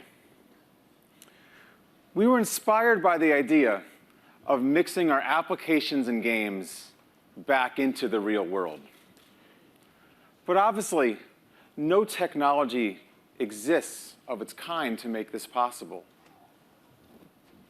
Now, in my decades in this industry, there's been a few times, a few key moments where a technology or an experience has just blown me away.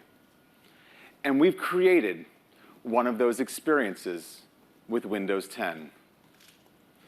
And right here, right now, we're going to share it with you. So please welcome Alex Kipman. Thank you, Terry. And good morning, everyone. A few years ago, we started asking ourselves, could we make things so simple that technology would just disappear? Could we make technology more human and easier to control? Could Windows make your digital life more powerful by connecting it with your real life? Could we place your digital content right into your world, right into your life, with more reality than ever before? Until now, we've immersed ourselves in the world of technology. But what if we could take technology and bring it into our world? Just as punch cards turn to keyboards and mice turn to touch, with each major advancement in input and output, technology becomes more personal. Each advancement decreases the distance between us and technology. Each step brings us closer to more personal ways of computing. And today, we take the next step. Now, I know what you might be thinking, but no, we're not talking about putting you into virtual worlds. Now, don't get me wrong. I'm really excited about all of the progress being made in virtual reality. But virtual reality may not be for everyone.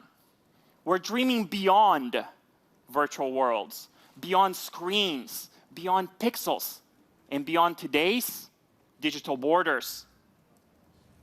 We're dreaming about holograms mixing your world. Welcome to a new era of Windows. Welcome to Windows Holographic. Look around. Technology is all around us. We use it in every aspect of our lives. It enables us to do amazing things. But what if we could go further? What if we could go beyond the screen? Where your digital world is blended with your real world. Now we can. This is the world with holograms. What will they enable us to do? New ways to visualize our work. I have an idea for the fuel tank. New ways to share ideas with each other. How are things going your end? I just put the images in OneDrive. Perfect. More immersive ways to play.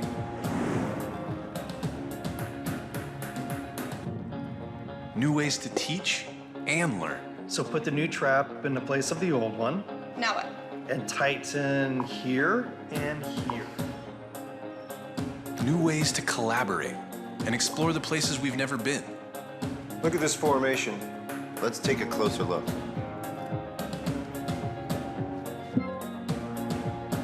And new ways to create the things we imagine.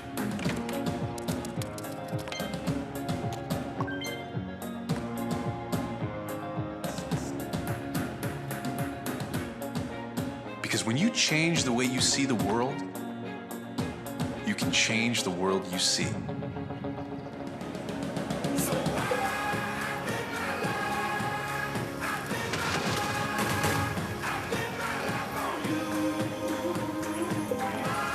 This is your world with holograms.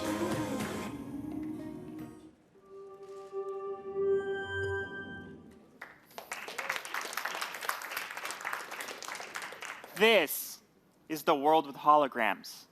And today, you'll not only see that holograms are real, but more importantly, this afternoon, every single person in this room will experience holograms for themselves in our labs.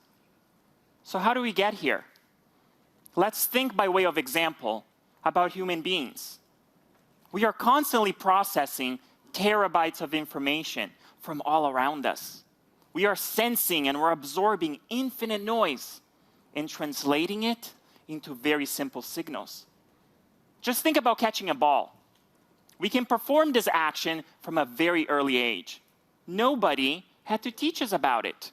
We didn't have to go to years of advanced math or physics to learn how to do it. It's inherent in what makes us human.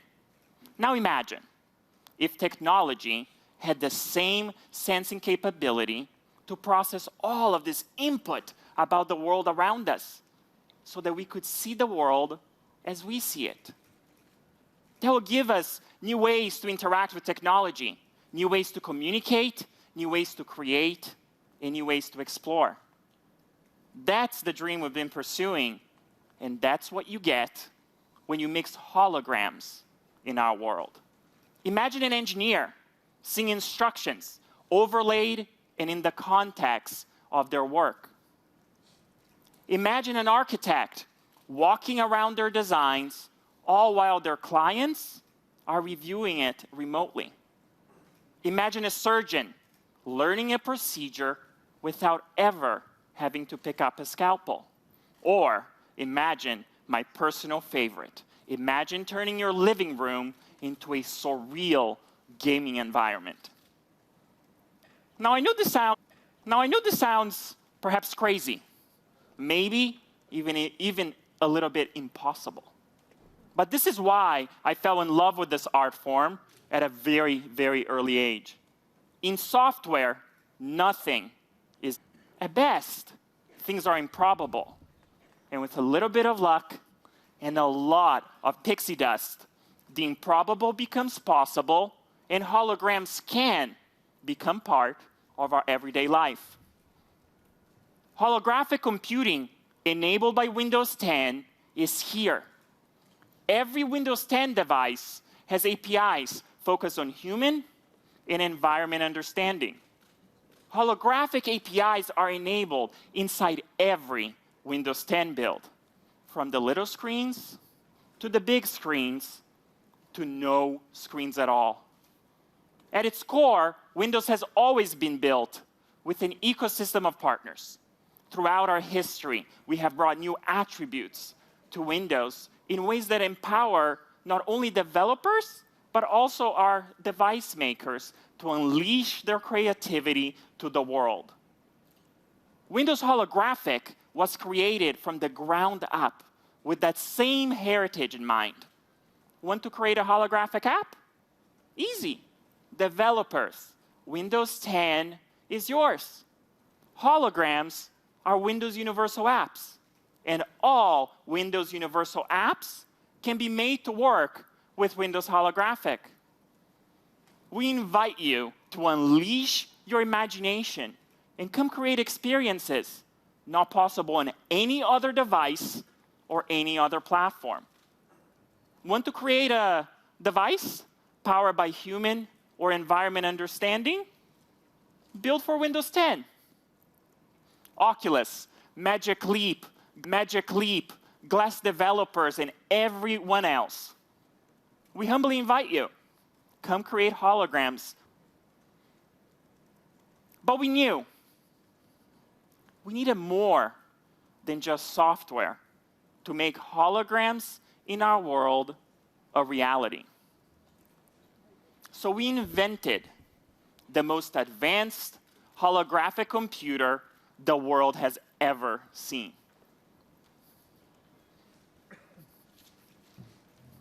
I'm incredibly excited to introduce to you Microsoft HoloLens.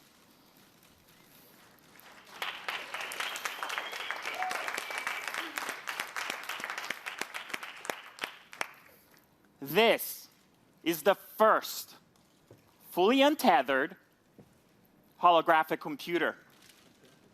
HoloLens is real, and this will be available in the Windows 10 timeframe. You guys want to take a look at what's inside? HoloLens has see-through, holographic, high-definition lenses. This is how we can see holograms right into our world, right into our lives, with more reality than ever before. HoloLens has spatial sound, so we can hear holograms even when they're behind us. It has advanced sensors to capture information about what we're doing and the environments we're in. Now, HoloLens comes with a built-in, high-end CPU and GPU. But that wasn't enough. To handle all the processing required to understand the world around us, we had to go beyond the traditional CPU and GPU. So we invented a third processor, a holographic processing unit. The HPU gives us the ability to understand where you're looking, to understand your gestures, to understand your voice. It gives us the ability to spatially map the entire world around us and to run without any wires, all while processing terabytes of information from all of these sensors, all in real time. This is everything we need to step into the holographic landscape. All we need to create, all we need to consume, and all we need to share holographic experiences. HoloLens enables holographic computing natively with no markers, no external cameras, no wires, no phone required, and no connection to a PC needed. We believe Windows 10 will fundamentally make everything people do with computers today more valuable, more immersive, and more personal. Let's listen to what developers that have for years been working on Windows Holographic think about the possibilities. When you think about how you experience technology today, it's like behind this glass screen. And you're kind of stuck. It feels cold. We've unlocked the screen. Really what we're trying to do is break down the walls between, technology and people. This is the next generation of computing. This is the next PC. It's basically a see-through display that you wear, and it lets you see holograms in your world, in your space, all around you. The hologram itself, it is light and it's an imagination incarnate. The ability to draw with your hand or to take an asset, an image and move it or scale it is a very natural way of interacting with it. Here's what you can do with holographic video. Here's what you can do with using your world as a game level. Here's what you can do with taking the power of 3D modeling and creation, and guess what? Pulling it out of a screen into real 3D, and then sharing what you've created with others. That was science fiction, and now we're bringing it into science fact. This is by far, far, far the hardest, most complex, most challenging, and most intriguing thing I've ever done in my life. We just recently started engaging with third parties to build applications for the device, and the things they're doing they're humbling. When you've got 1,000 different people from all different backgrounds with all different types of experience, you're gonna see that the stuff that we've built at the beginning is just a tiny scratching of the surface of what this technology can do and what it can mean for people. When the other perspectives come to it and all the creatives out there, it's gonna blow our minds. This is a new medium for artistic expression and a new medium for creation that we've just never had before. This platform is going to truly blend your digital life with your physical life. And it is so thrilling. This is truly about seeing the world in a whole different way.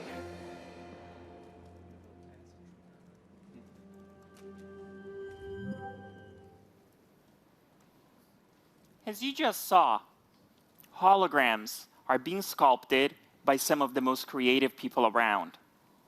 But holograms are not just for creative people. They can unleash the creativity in all of us. Remember the first time you experienced Microsoft Paint or Solitaire? Those timeless experiences let you discover what a mouse and keyboard world felt like. In that same timeless fashion, we wanted you to discover what a holographic landscape feels like. So we created HoloStudio. HoloStudio allows you to create your very own holograms. It allows you to 3D print them and then share them with the world. Are you guys ready to see your very first live holographic experience, all running on Windows 10, please help me welcome on stage my dearest friend, Lorraine. Hi, Lorraine. Hi, Alex. So as Lorraine gets set up, let me walk you a little bit on what you're going to see. I'll point your attention to this screen here behind me, where at first, you're going to see through Lorraine's eyes. You're going to see exactly what she's seeing in the hologram spin to the world. Then, as we start building, we'll swap to this custom camera rig right here so you can easily understand how holograms fit into your world. So let's meet our first holographic person, and who better to introduce us to this holographic landscape than our very own Terry Myerson.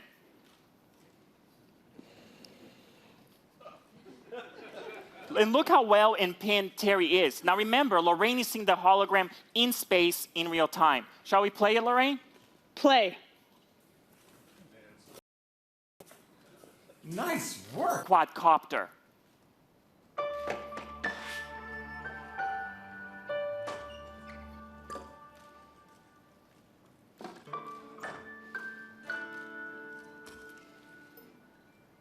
Now, Lorraine, what kind of custom design for the quadcopter are you thinking about today?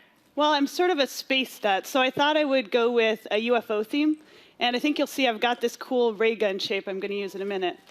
Ooh, I like it. As Lorraine starts building, you notice that everything is as easy as tap, then gaze, then tap again.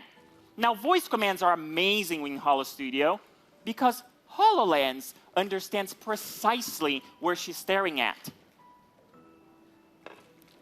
Glue touching. Okay, let's get some color on this, Alex. I think I'll go with a bright yellow. Let's put some of that here and there. Now, as Lorraine finishes building the first leg of the quadcopter, she's going to have to create 3 more. And notice how easy it is for her to mirror and then copy it. Mirror. Okay, I've got 2, but I'm going to need 4 of these, Alex. Let's get it right. Oh, right down. There. Good. Glue. That side. Good. Copy. Okay, I've got 4, but it's oriented wrong. Rotate. Movement. HoloStudio is an entirely new way to work with 3D content. We call it Build 3D in 3D. Now, this is possible because holograms behave just like real-world objects. Okay, I'm going to get a few more pieces that I want for my project. Let's see. Go with this one first. Put that there. I think I'll get this dome piece. And I think I'm going to need a decoration for later. Put that there. Okay, it's UFO time. In just minutes. Okay, let's get that bright yellow again. There we go for this piece. I like where you're going with this, Lorraine. Why don't we show them the magnet tool? Okay. Magnet. Let's put it right there. Okay, I'll use that tool again for my decoration. I think I'm going to want a few of these. Copy. Maybe one over here. Oh, not way over there. Copy. Good. I think one more would look nice. Right. Good. Glue touching. Rotate. What do you think, Alex? I'm getting a good Area 51 vibe. I would totally fly that. Now, holograms are like print preview for 3D printing. Now, wouldn't it be amazing if we could take Lorraine's creation and turn it into a real quadcopter? So we did. This is a 3D print we made earlier of Lorraine's creation and Lorraine's quadcopter. This was made entirely in HoloStudio. What do you think, Lorraine? Shall we take it for a spin? Do it.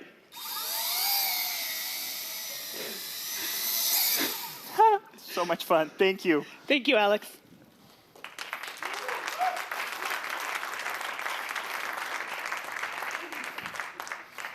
I hope you enjoyed this glimpse of Holo Studio, a fast and simple workshop for creating your very own hologram. Fundamentally change how they think about exploration, discovery, and collaboration. Thank you very much. OnSite is a tool that we're building in collaboration with Microsoft to connect scientists and engineers with the environment of the Curiosity Mars rover. Since we can't put our scientists yet physically on Mars, a technology like this allows us to investigate, well, what's possible if we can make them virtually present? This was the first time where I could basically do a 360 and see Mars all around me. I love the fact that people, when they first encounter this project, have a feeling of, wow, I've lived to see this. Instead of looking at 2D images, they can now walk around and explore Mars in their office. It was part inspiring and part just like, wow, I can finally do this thing that I really want to do. I could see using this every single day. It is a different way of exploring. That's transformational. Our plan is to deploy OnSite to mission operations this summer and to be controlling rovers on Mars with this technology in July. Ladies and gentlemen, please welcome Satya Nadella.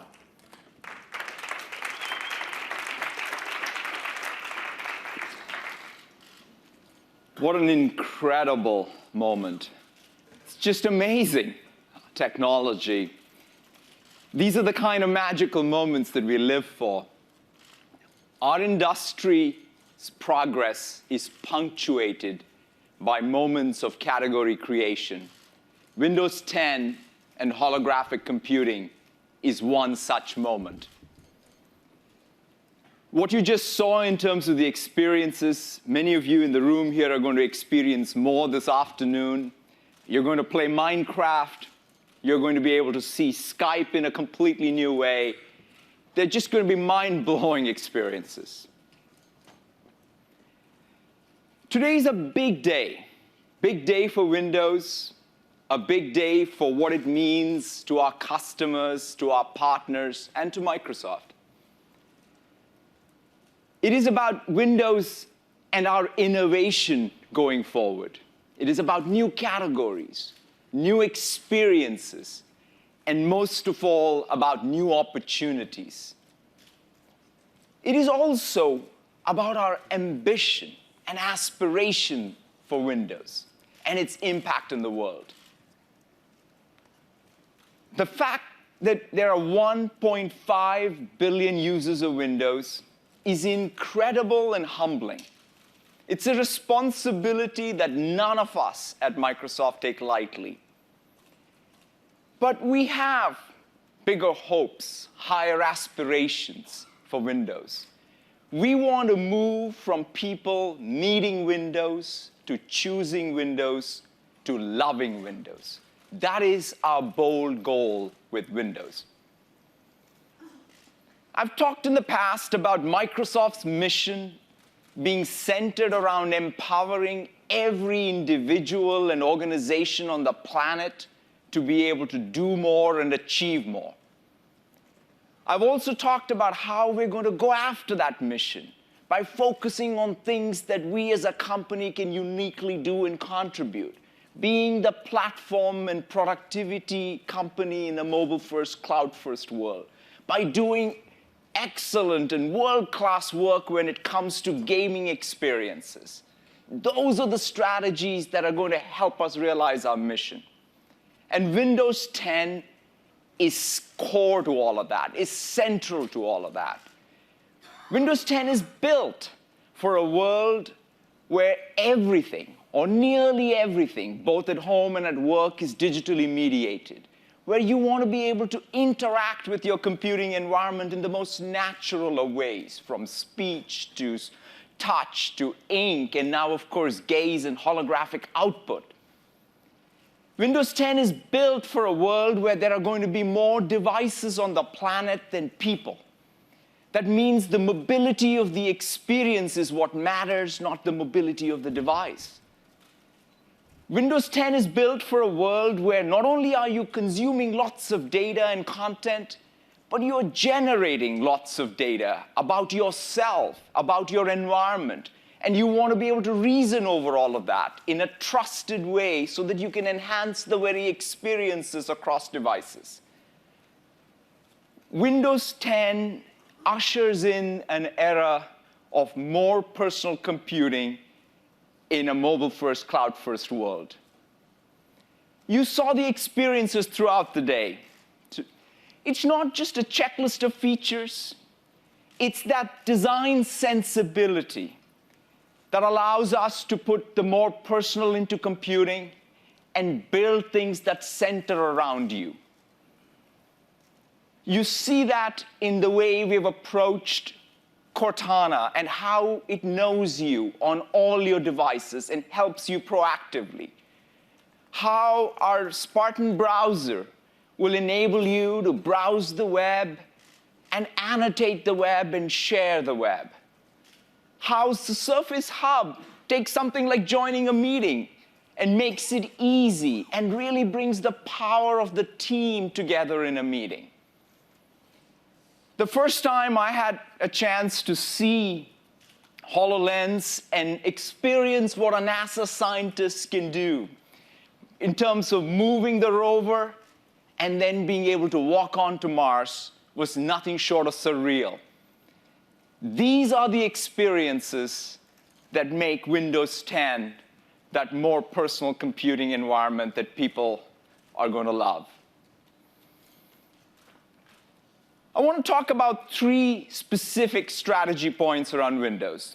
First, I want to talk about Windows as a service. I want to talk about Windows and mobility, because that I know is top of mind for many of you. And I want to talk about how does Windows and our cross-platform strategies come together. When it comes to Windows as a service, it's a pretty profound change. It's not just the simple mechanics, although they are big changes in terms of our development methodology, our deployment policies, or servicing. It's much more fundamental than that. For us, it is about aligning our goals of success for Windows with customers and their experience and engagement with Windows. That's what Windows as a service means. For customers, they're going to get continuous stream of innovation.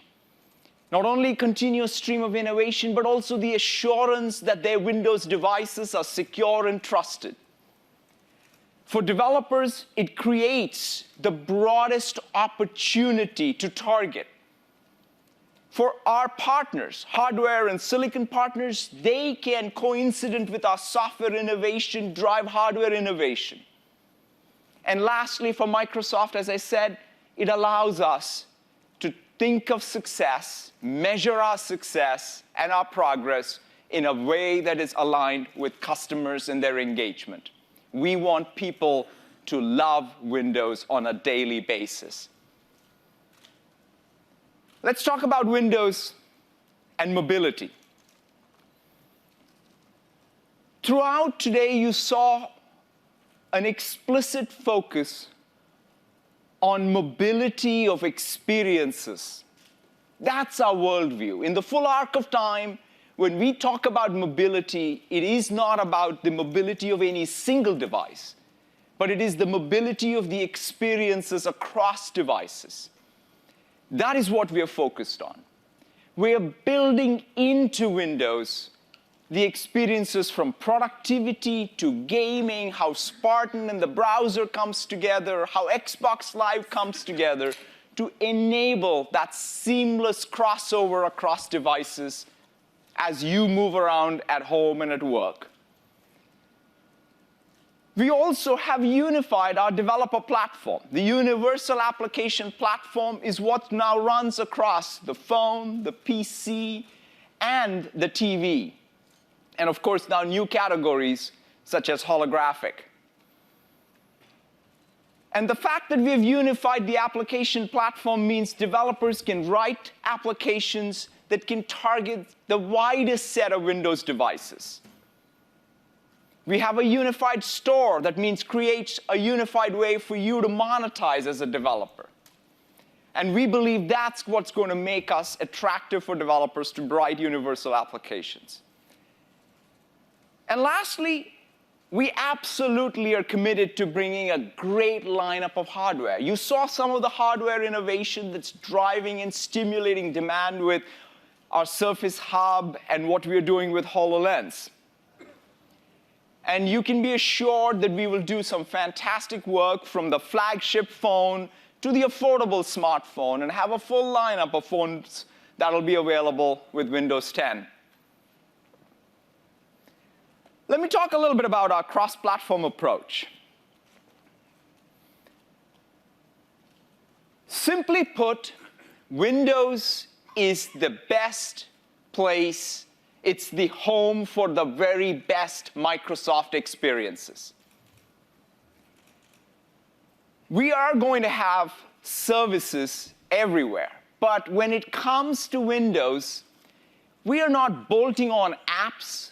We are seamlessly harmonizing our experiences. The way Cortana is built in, the way Microsoft Account and Azure Active Directory from an ID perspective are built into Windows. How OneDrive and the Sync framework are built in. How Skype and Outlook are built in. How Xbox Live is built in. This is just built as part of Windows as a native experience where the scaffolding of the shell as well as the applications come together in the most seamless, delightful, personal ways for users.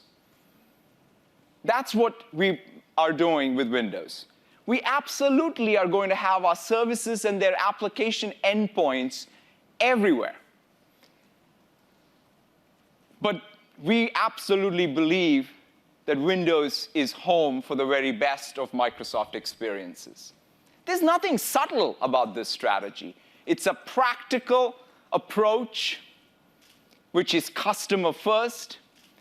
We want to give ourselves the best opportunity to serve our customers everywhere and give ourselves the best chance of helping customers find Windows as their home. That's what we plan to do.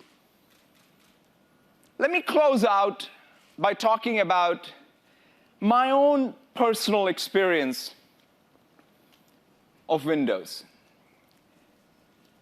Windows touches all of us at work and at home.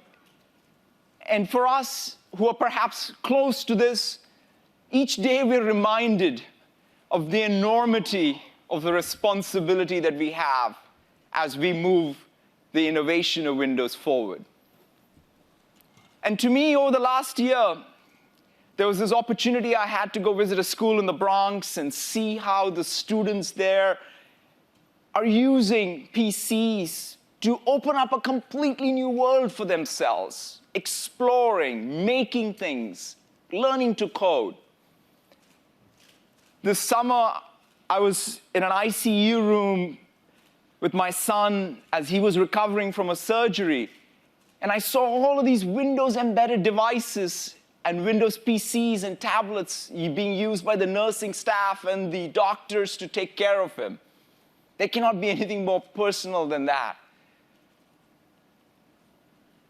Over the holidays, I had a chance to see an 11-year-old girl unbox a Lumia 535, which was their very first computing device for the family,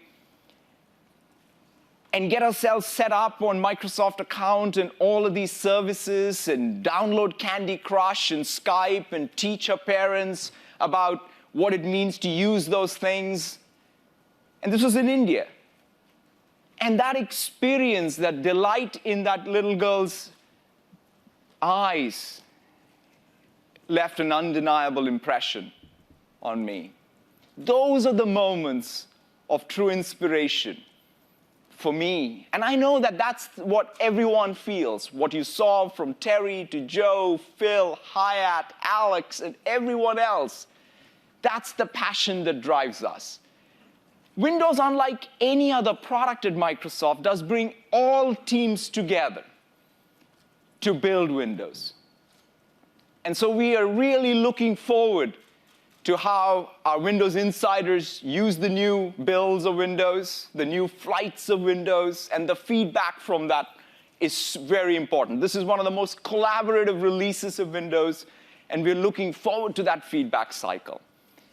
We want to make Windows 10 the most loved release of Windows. Thank you very, very much. Let me have Terry Myerson come back on stage. Thank you.